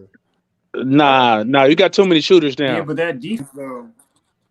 That's my whole issue, bro. Y'all. I like a understand. Koji can shoot. We got too many shooters. No, Okogie cannot shoot. Terrence Ross can shoot. Okogie's on a hot Who's gonna stretch. defend? He's on a hot stretch. This is Who's different. gonna defend? Y'all don't apply the same. We logic got to defenders. everybody, We got bro. defenders. No. I'm saying Okogie's not a hot shooter though. He's just on a hot Kevin stretch. Durant's a defender, right, Dub? Yes, Yes. but he's not like a. It's gonna look a little different though without Claxton behind him, Dub. I'm just letting you know. I ain't gonna lie, we should really talk about that. What were the What do old you- narratives back in the day? Because I'm gonna be honest with you, I think the last real crazy nasty narrative that the media got off that's still sticking. I got some right now. Actually in the super chats. Oh shit. Then Oh, you okay. could go. Peak Rondo clears CP3. That's No, That's another what. nasty one. Like that's so Nah. funny that Yeah. you brought that up because that was the first one. Mars, That's remind Lo nasty. about LeBron finishing. Braun the GOAT. Oh yeah, we already been through that. Oh yeah, The worst- well, that was the wrong stat thing. Yeah. That's a terrible. The one. worst. We'll Yeah. talk about that again. We'll talk about Eric that. Dupree. The worst. Nah, and I agree. The worst old head narrative is people still think Magic can play all 5 positions, and that he played the 5 in Game 6 of the 1980s. Yeah, bro. What do you mean? He NBA played Finals. center. He played center one finals. I think MVP. the Scotty one is the nastiest one. Oh, the 99 one. Scotty is a Scotty definitely nasty defending one. Scotty locked up Magic Johnson is I think that's the nastiest narrative. Yeah. Lo, what's a narrative y'all believe growing up that wasn't true? Oh, it's a lot of CP3 one because it wasn't just Rondo. It was also Darren Williams. Darren Oh, Williams, yeah. D Williams. Oh, D Williams. Oh, man, they both done. Yeah. Like, and when you go back and think about it, it's not even close, bro. It wasn't even remotely close. Another nasty one was T-Mac was as good as Kobe. Oh, you know what? When else is bad? Though? They said in the chat the Ben Wallace one locking up Shaq. That's a bad one. That's another. Oh, the Paul Pierce was the best player in the Celtics. That was a crazy. That was nasty. Oh, I got a nasty one. I got a nasty one. What's yours? Michael Jordan is the greatest player of all time. Oh. Crazy. That's elite. That's elite. That's actually elite, bro. Another nasty one was those Sixers. That 01 Sixers team was just egregiously bad. That's another one where they gas it way too much. That's cap. Yeah, I hate that. I've been trying to. Just because you don't get it. Dub want to agree with it Y'all still. can also say what John Wall Wait, said. what? Provisionist 2001 history. Sixers team is It's always Wait, what's my man said? What happened? John bottom Wall said what is it? I think it's 2016 Wizards was gonna lock up the Cavs. Or some shit. Oh no, he was nasty. He was just guessing. Yeah, he was just chatting. I was like, this boy chatting. See, 20 years ago, he could say that, and then people would stick with that. They were like, oh man, and they would use that as like a reference. I ain't gonna lie. 10 years ago. 10 years ago, yeah. 10 years ago, yes. I don't think anybody would believe that in that time as well, though. I don't think so. Eric Dupree, Dub, you got cooked up on the Kareem versus KD debate, saying Kareem needs more than KD to win the championship after the Nets fiasco. I'm just saying it's today's. You did get cooked on that conversation. I'm not gonna lie. Yeah, not gonna lie. That's a wild. You can't win them all. You can't win them all. I know when I get cooked. That was a bad talking point for me. I was getting fucked up. Oh, the last nasty narrative though is that the whole 2015 finals. Oh, everything about the 2015 finals is nothing. No, guess what clip I watched this morning? Players' Choice literally just dropped the clip of us debating, Dub, and you were standing on that hill, which was so gross. Wait, which one? I will always stand. Dub thinks Iguodala deserved the finals. Yes. Oh man, I did too. I did too. I was with you, Dub. I was with you too, Dub. No. Listen, it's like this. I'm fine if you think that you were favorite to Steph. That's fine. But in a Finals MVP, where we all say it's a production-based award, right? Mm-hmm. That's what it is. Yep. I think Andrew Iguodala, Andre Iguodala. You think about Wiggins. Andre Iguodala, the defense he was playing, even though I don't believe that he locked up LeBron narrative. He played great defense. Yeah. The defense was great that he played, on top of shooting 50 and 40 from the field, having 17 in the game. And the games where he actually started, he matched Stephen Curry in scoring in two of the last 3 games. But then if you watch that series, you know Iguodala's entire offensive game was predicated on the fact that Steph Curry was getting That's fine. Time out. That's fine. Nobody will sit here and argue that Steph is the better player or 100% in that series. But in a Finals MVP, which is a production-based award and it's strictly production, it wasn't crazy. It wasn't crazy. Dub, let me ask you a question, Dub. Let me ask you a question, Dub. Is playmaking? It is. Is playmaking like? Is that production? Is playmaking counted as production? Assist numbers? It's box score watching. Dub is saying based on the box scores of Iguodala starting, it would look like he made the difference, and that's why he won. So if somebody he did make a difference though. Wait, let me cook. No, he for sure made a difference. I think Andre Iguodala, you could say, was the second best player on Golden State. Exactly, you could say that, but he wasn't number one. Like you just said, like your logic just said, CP3. You thought he was on par scoring, and you thought he was a better playmaker and on par defensively, right? And then Steph Curry is a clear better scorer than Iguodala in that series, a clear better playmaker in that series. The only thing he didn't do better than him is defend. He was clearly use the same logic. He was clearly a better defender. Okay, clearly. So 2 versus 1. The assist, but listen, now you're arguing different topics, right? What we're talking about for the Finals MVP is strictly a production-based award. That's what it is. What we was arguing about, no. He produced and scoring more. The assist numbers was only 2 off from each other, and then the shooting splits was amazing for Iguodala. How many assists did Iguodala average? 4. 4. And how much Steph Curry averaged? 6 point something, right? 6. Okay. Yes. Bro, that's you not. This, we gonna act like 2 to 3 assists is not a big difference. Like, is that not a difference? I'm confused. It's not. It's not crazy. It's not like crazy. I know, but especially knowing how Curry play makes, like the reason why he would have got. But Dub is basing this entirely on the box score. And Dub, I don't want Here's my question. I don't want you to base it down to strict box scores. But Dub is saying that's what the finals That's what MVP the is finals based off of, MVP not is what he based off. believes. Like what Mars says, right? Jokic shouldn't have won MVP because he was a 6 seed, right? You don't think he should win that because of the criteria of the MVP. I'm looking at it as the criteria of the finals MVP. So if I base it off of that criteria, it wasn't crazy to give it to him. It wasn't. But Dub, what we're saying is, you're saying like strictly off the finals MVP. It was never like that before, Dub. That's what I'm saying. That was an outlier year because people voted for LeBron. Even though he lost, which is He should have weird. won Like, it. He should have won it. I'm not no, gonna he lie. shouldn't have won it. If you don't win, you don't Should've deserve won it. I think he should have. I'm not gonna lie. He should have won that shit. I agree. I'd rather give it to him than Iguodala. I'm gonna give it to me. Yeah, I would. Look, Dub, do you know the splits he shot? Do you know the splits he shot? What are you talking Who, about? LeBron? Yes. Yeah. I mean, shit. If he's the only one on the If you get an court, unofficial I expect you to 33, shoot like you that. should get I'm not finals gonna- MVP. That Listen, makes no sense, bro. if you're the only person on the court, I expect you to shoot like that, and he still took it with Game 6.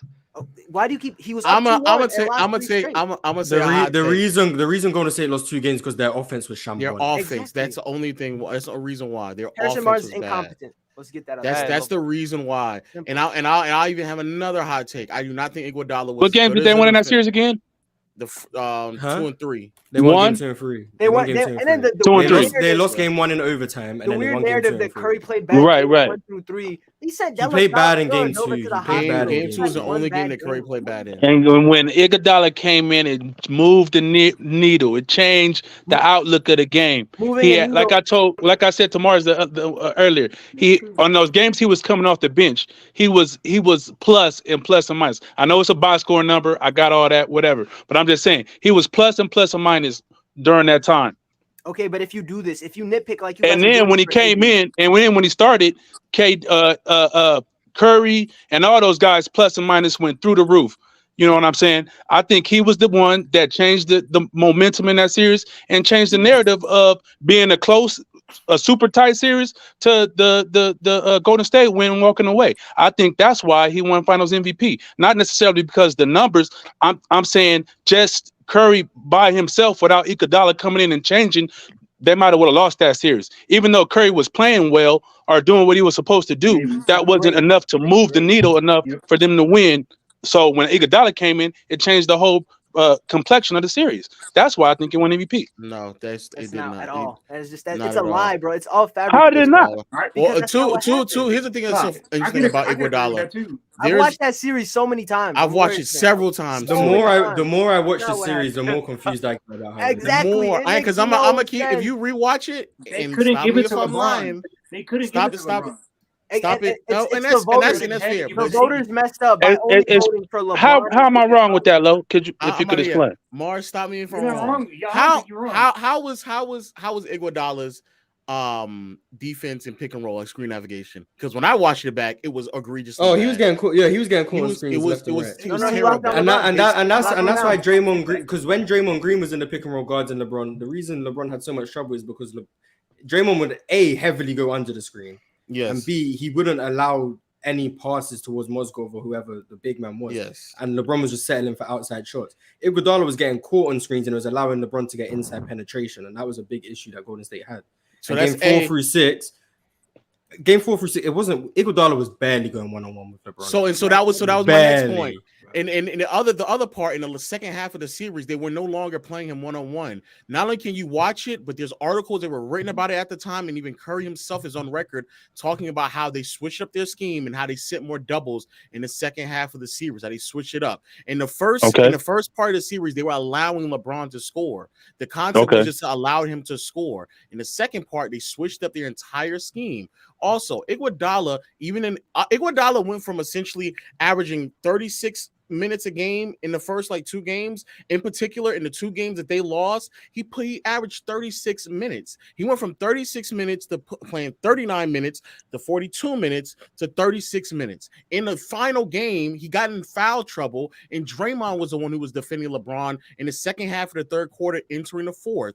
And ironically enough, literally one of LeBron's, if not LeBron's best offensive game was in game 5, and Iguodala was getting dick down from LeBron all over the court. Whoa. It was disgusting. It was that bad. It was LeBron bad. was hitting post fades. He was doing whatever he wanted to Iguodala. He was actually having his best offensive game against Iguodala in that one game, and they still lost. The reason why they lost wasn't because of LeBron scoring, wasn't because of the Cavaliers offense.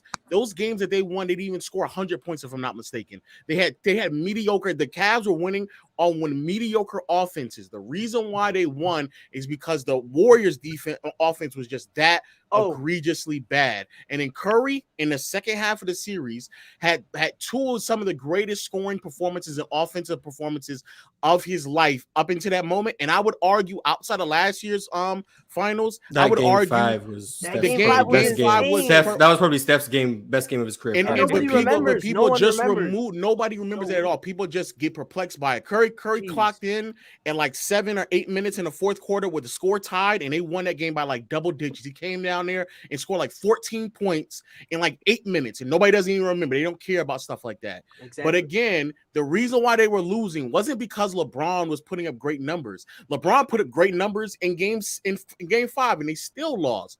They were losing because their offense was just bad. And it didn't even have nothing to do with Curry. It had something to do with Klay Thompson, Draymond, Harrison Barnes. Everybody was just missing their shots. That's the only reason. And they were getting wide open looks too. Wide open. They just couldn't mix. But it sounds to me like you guys are a large portion for you guys to have Steph over Iggy's mainly because of that one game in Game 5. No, like don't forget. No, there's no reason to just hear everything I was just saying. I did hear everything he said, but the thing is, like, let's not forget, like, yes, Klay Thompson, the boys wasn't hitting shots. Iggy was hitting shots though. Iggy was hitting his shots. Wait. Yeah, he was. Iggy was without a doubt. You don't take credit away from someone for making shots. Yeah, he was hitting his shots. Why was he getting open looks though, Dub? Why? 100%. It was because of Curry, which is why I agree with you guys. I think this is common belief. Steph was always the best player in that series. Of course, we know that. We know that Steph was. Yeah, His impact is but that's not what the finals performance is based off of. Dub. It's not based off. That's of what they're tricking you, Dub. It was never. I firmly believe Paul Pierce got the 08 Finals MVP. Like I think it's Game 4 where he had like 43. I think Paul Pierce won Finals MVP in 08 because he had that one game where he exploded when the series was like. Which is an outlier. I don't know Kawhi's numbers. When he won Finals MVP on the Spurs, but did he deserve that one?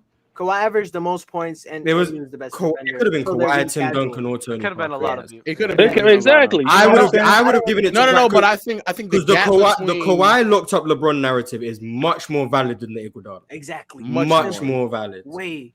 He was seeing LeBron was seeing double teams in that second half of the series, and still, even when they did ISO, like I said in Game 5, just go watch it. LeBron was hitting everything he wanted to over Iguodala, everything. Well, nobody's going to stop LeBron when he's hot, bro. That's not you know what I'm saying. When he's on fire, you're not going to stop him. Period.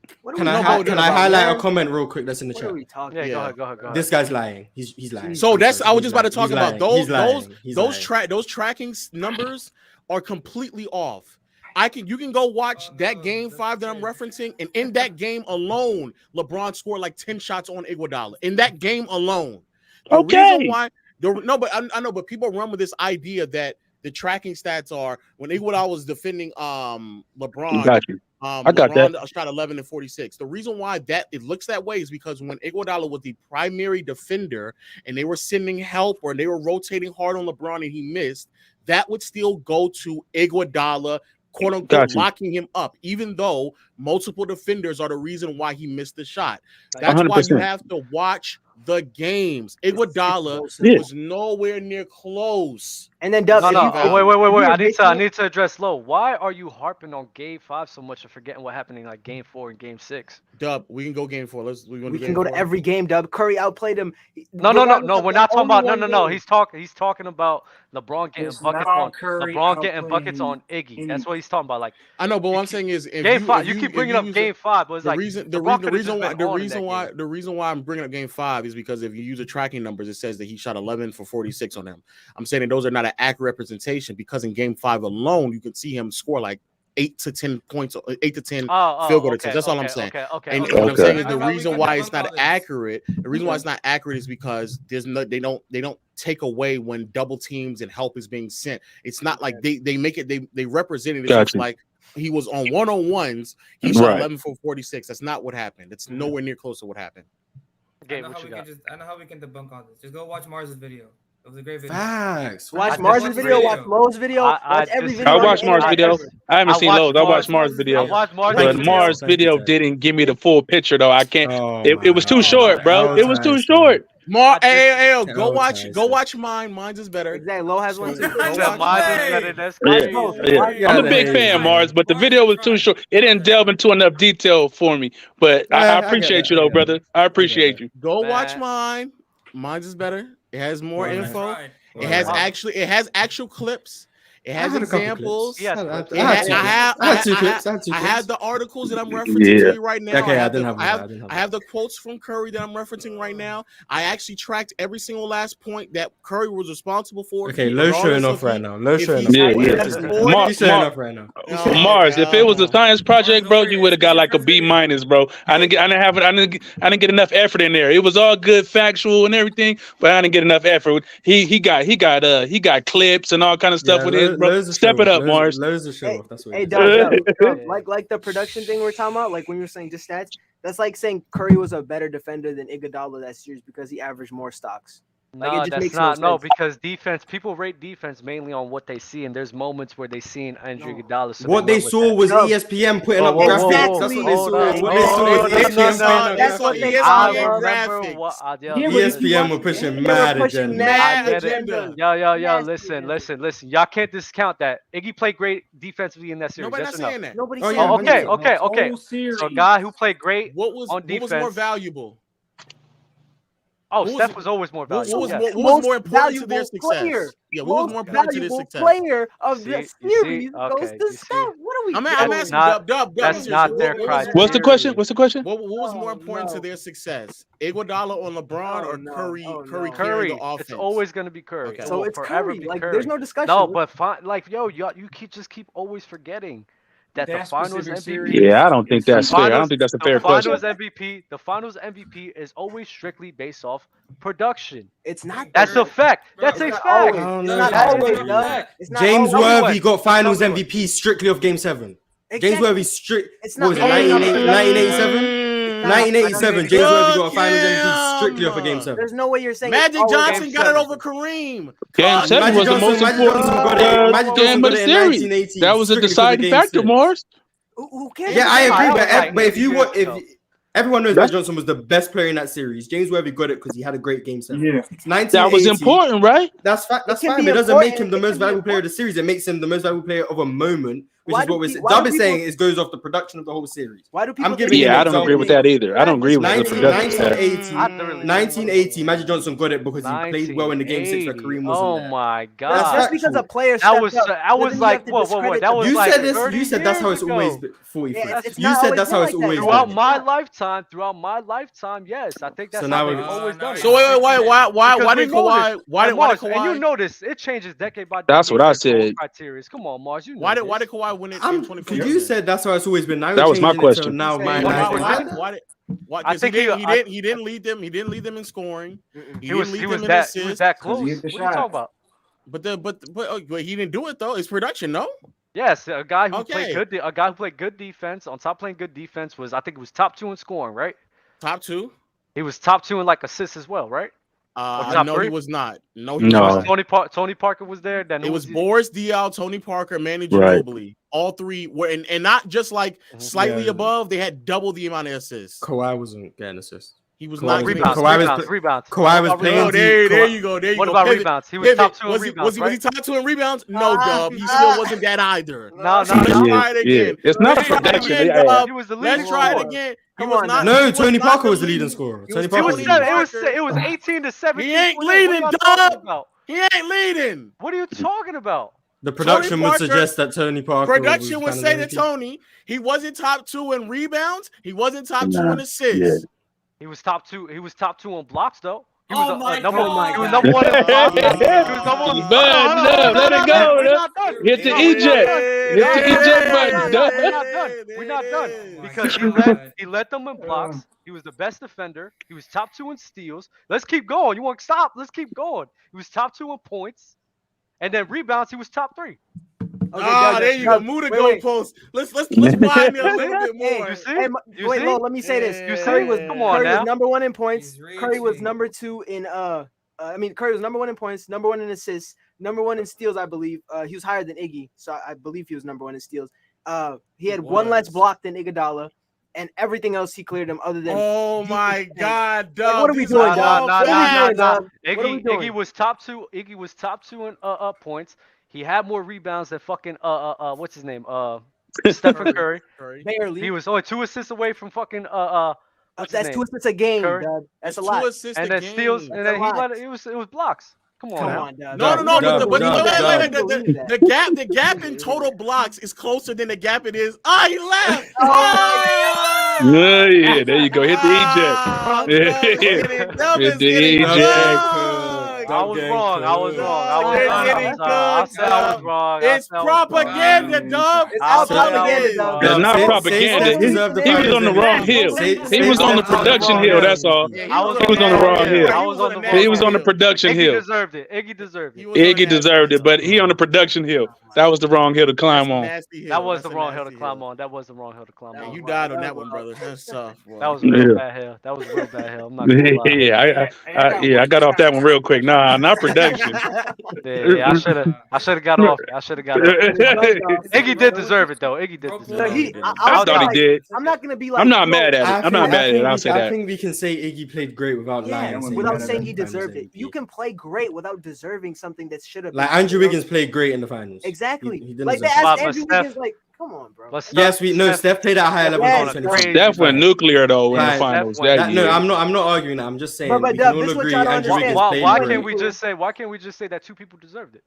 Because that's not what. Because I if think 2 that people didn't deserve it, they yeah, didn't deserve it. exactly. That's not There's what a it winner was. and a loser. That's why. If Jokic, like you said, Jokic and Embiid MVP, they both deserved it. That's not this. This is not that case. Somebody it's did that not case for deserve me. it. It's that case It's for not, me. though. It's not. It's just. I think it's because It's you a hate lie. Steph Curry. And I think if you watch it with us, Iguodala was horrible on screen navigations. He was disgusting. I did have one clip of Iguodala having so poor many screen times. navigation. It's Oh, you gonna did? watch Okay, this. thank We gonna God. watch 'cause this. You did, We yeah, gonna watch you did, this. yeah, you did. Oh, Yeah, you you watch did. this. He was. Oh, I you mean, watch my this. goodness, He did. Iguodala could not get Let's by do any this. screens at all. It was Let's do disgusting. this on the off season. Maybe we could do a Twitch John. We could watch this together. Just watch my. you're Just, gonna hey, say I yo, was Chad, wrong. just watch my video. It's You're up just gonna already. say, Oh my just watch God. And if you want a much worse version, watch my video too.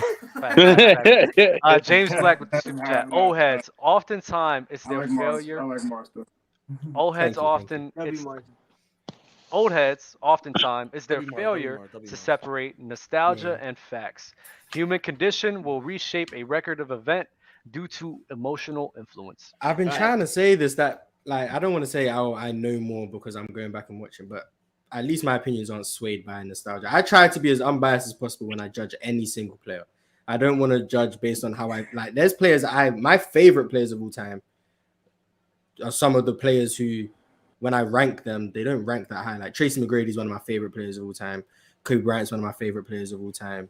Grant Hill is one of my favorite players of all time. Like I have a lot of guys who are my favorite players of all time, but I don't let that image of them sway how I rank them. I try to rank them objectively because I think that's the only way it would make sense. If you start bringing in your bias and like what you prefer and all of it, it's like, what you doing? My God. Jimmy Butler's the greatest player of all time. Gabe, be quiet. No, I'm not. Drink talking more. about that. No, I just wanted to tell you to be He quiet. said be quiet. He said be quiet. Just be quiet. Wow. Drink more water with the super chat. The media driven. Mars spoke. Mars No, spoke, the bro. It glazing is what it bastard. is. He spoke. I It's did. me and Mars's show, bro. I got I'm a good co-host. The media-driven narrative that KD barely had a toe on the line. KD had both of his feet on the line. His left foot was nearly covering the whole line. And this is actually true. No, this is true because the moment he shot that, I knew it was a 2, and everyone else was seeming surprised. But he shot that, I was like, that's clearly a 2. I don't know. Maybe the UK camera angles are different, but it was clearly on the line. And by that narrative, you would have swore because people act like it was debatable. No, it was so. Drew Holiday said it was. He said, "No, I knew it as soon as he went up." I saw it, and there was no doubt in my mind it was a 2. Yeah, and people act like there was no overtime after, and KD didn't go. No, but his body language. Yeah, Dub, that was a nasty take too. He was tired. What the fuck? That was talking also about? a nasty take. No, he was tired. He was tired. He was tired as hell, and the momentum shifted. Yeah, that take a lot out of you. When you think you hit a game winner and it's a 2, and now we got to go into overtime and play. That's a lot, bro. I think KD said himself he knew. I think KD knew. Just like LeBron in that game 1. No, KD again saying that I was right. KD again saying again I was right. Wait, what? How? He said his whole foot wasn't on the thing. It's pretty obvious. It's pretty obvious though, but his whole foot wasn't. Yeah, it wasn't that bad. I knew it was a 2 the moment he shot it. I was still crazy when he made it though. But. Facts. See, games like that, man. Those are that's peak basketball. Y'all wouldn't believe me when great game. Great game. I'm gonna be on my LeBron shit right now. Uh-oh. My brothers will witness this. Trust me. I was watching. I know you were going crazy on that shit. I literally told my brother, I said, KD's gonna hit this shot.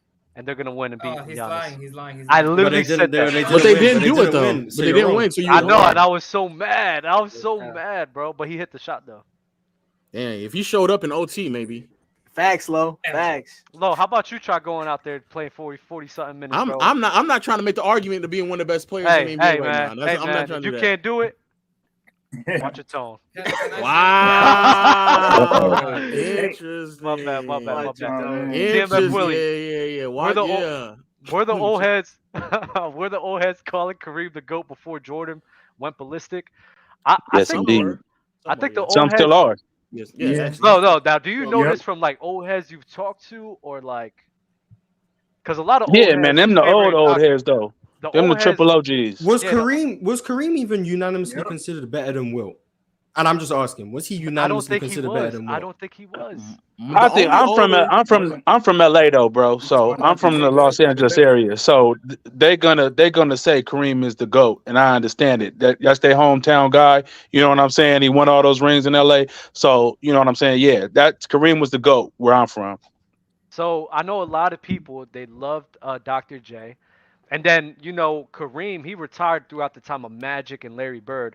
A lot of people was on their case. So it's like, I don't think it was like consensus that Kareem was the GOAT in that time. And don't ask Fluent and fucking chill. Because they were like 10 years old. They were 10 years old when that happened. Now you would swear Fluent watched it though. You would swear Fluent was there. I think he watched Lakers games. Because he's a Lakers fan. But other than that. Dub, can I be in my Woj back now without you muting me? Oh, I know what you're about to read, Gabe. Okay. Wow, you just muted me like that? It better be about Russell. Okay, my bad. It's about the Miami Heat. Oh, no one cares. Oh shit. What happened?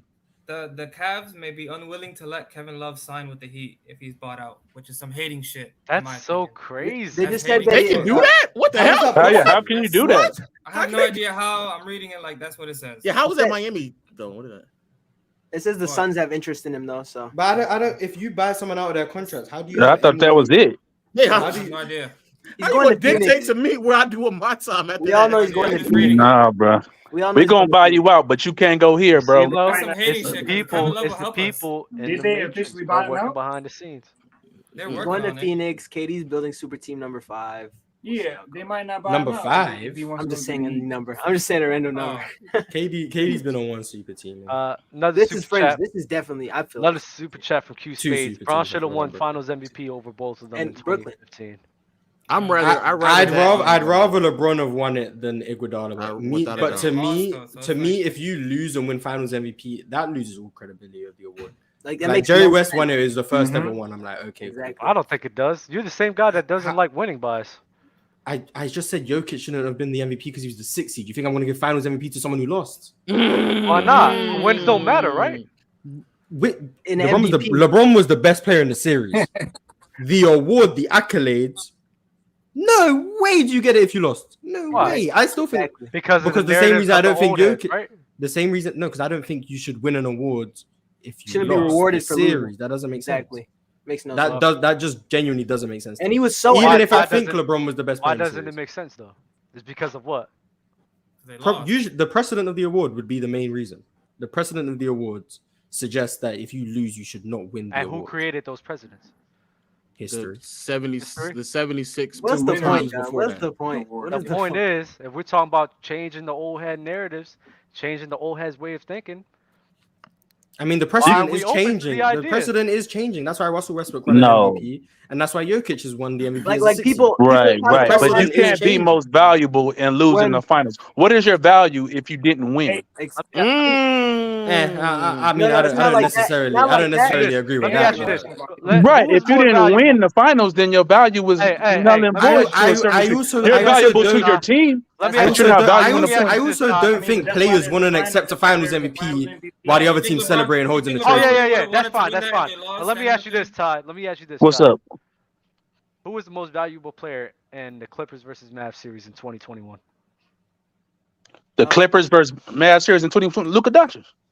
No, wait. So why wait. can't we just give him the award if he's the most valuable? There's no award for round one though. I know it's no award, but let's say if it was. If there was an award, they would have gave it to Kawhi. But yeah, Yeah, they would have gave it to Kawhi for sure. But I'm saying Luka was killing. He had a great series. But but he's not. He's the most valuable.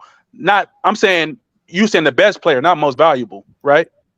Yeah, I said most valuable. I said most valuable. Oh, I'm sorry. I thought you meant the best. I'm sorry. Yeah, if you don't win, bro, you can't be most valuable in a playoff series. In a playoff series, though. I just want everybody to know. I'm just asking you these picking questions. Luka Like over I'm not Kawhi? trying to. I'm not debating. So nobody. Dub, I'm are just you asking fine with? questions. Are you Dub? Okay, I'm gonna ask you. Are you fine with the Finals MVP going to a guy on the losing team?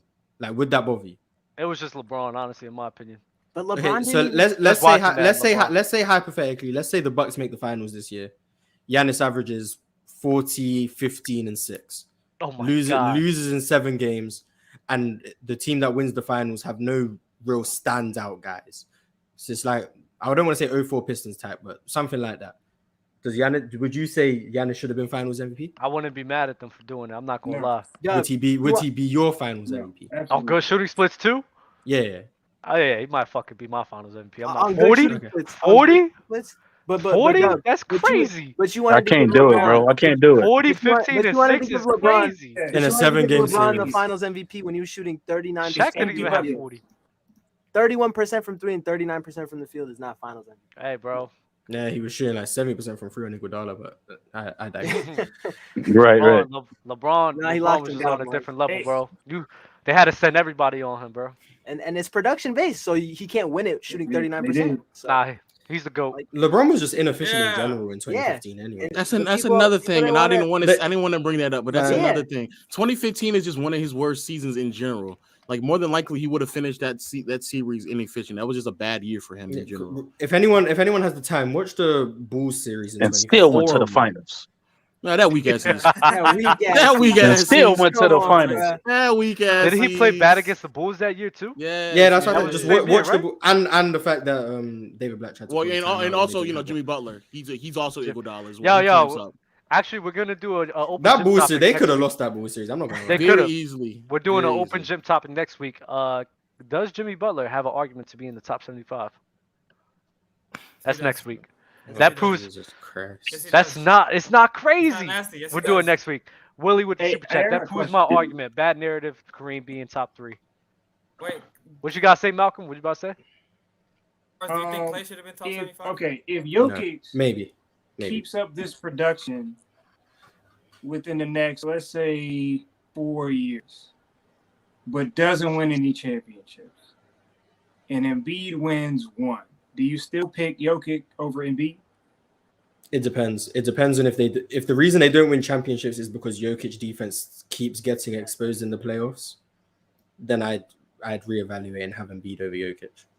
Because if Jokic shows me that it's impossible to win with him defensively, and it's possible to win with Embiid defensively, which I believe it is, I'd go with Embiid over Jokic. Whether or not Embiid wins a championship or not, Embiid just has to show me health in the playoffs and show me that he can play well in the playoffs sustained. Jokic, the issue I have with Jokic would be if he doesn't win, if his defense keeps getting exposed, he won't rank as high for me all time because you can't win with him defensively. That's why I think Dirk answered a lot of questions in 2011, even though they put Tyson Chandler next to him. So I think Jokic, all I'm waiting for is to see if Jokic defense can up. And that's why they should have traded MPJ for OG and Anunoby. Did you answer my question? Because I froze. I didn't hear anything. I said Clay should maybe be top 75. You'd have to remove a few guys. Clay wouldn't be the first person. Draymond would be. Draymond would 100% be on my top 75 before Clay. 100. Got you. Deshaun with the super chat. K love to the Warriors, man. It's not happening, bro. Bob's not with it. They don't need that. They don't need that, please. No. Jordan Reed. Poole needs that defense. Oh my goodness. I don't understand that. Jordan Poole definitely needs Kevin Love though. Jordan Reed with another super chat. It's crazy that Jokic wrote 3-peat the MVP. LOL. It is crazy, and I don't think he deserved it either. And Deshaun with the last super chat. When's the next Low Nose episode? It's tomorrow, actually. Tomorrow, What Saturday. time, bro? I'm coming there and cook you, bro. Get my cook on real quick. Oh man, damn, love. I was actually asked to host Low Nose tomorrow, and I said no because Lowe's a nerd. Wow. Good man, Mars. I think it's like 3 or 4 o'clock, man. Nah. Much respect. I might be able to pull up. I'm hoping That's I can. a setup, Mars. They try and get a 2v2 against y'all two. That may be. They're trying to do something. something. They try to do something. Hey, I didn't even think about that. That's a setup. Who asked you, Shaq? Was it Shaq who asked you? Nah, LeBron asked me. Okay, that might have not been. LeBron doesn't do that, but I don't know. Yeah. Never write it off. He might. He might have. What they doing? Stat guys versus Shaq and what was it? Shaq and Shaq and Ticket allegedly. Shaq and Ticket, yeah. We want that smoke. Yeah. That's one of the worst things I've ever heard, bro. I got y'all on that, bro. I got y'all. I think y'all basketball knowledge is up there, man. I give y'all. Mars and y'all Low can. Ticket for the screen. Hey, thank you, man. Shaq's gonna take. Yeah. Thank you for saying I know basketball. A lot of people tend to disagree with that. I told Shaq. I said, bro, I don't think you want to do that. Yeah, no, Dub. I think it would be better you and Shaq. I ain't gonna lie. I think it would be better. Shaq might have to pass on that. Yeah, Shaq might. Because I think Ticket, because they don't. Shaq doesn't agree with Ticket a lot. No, he doesn't at all.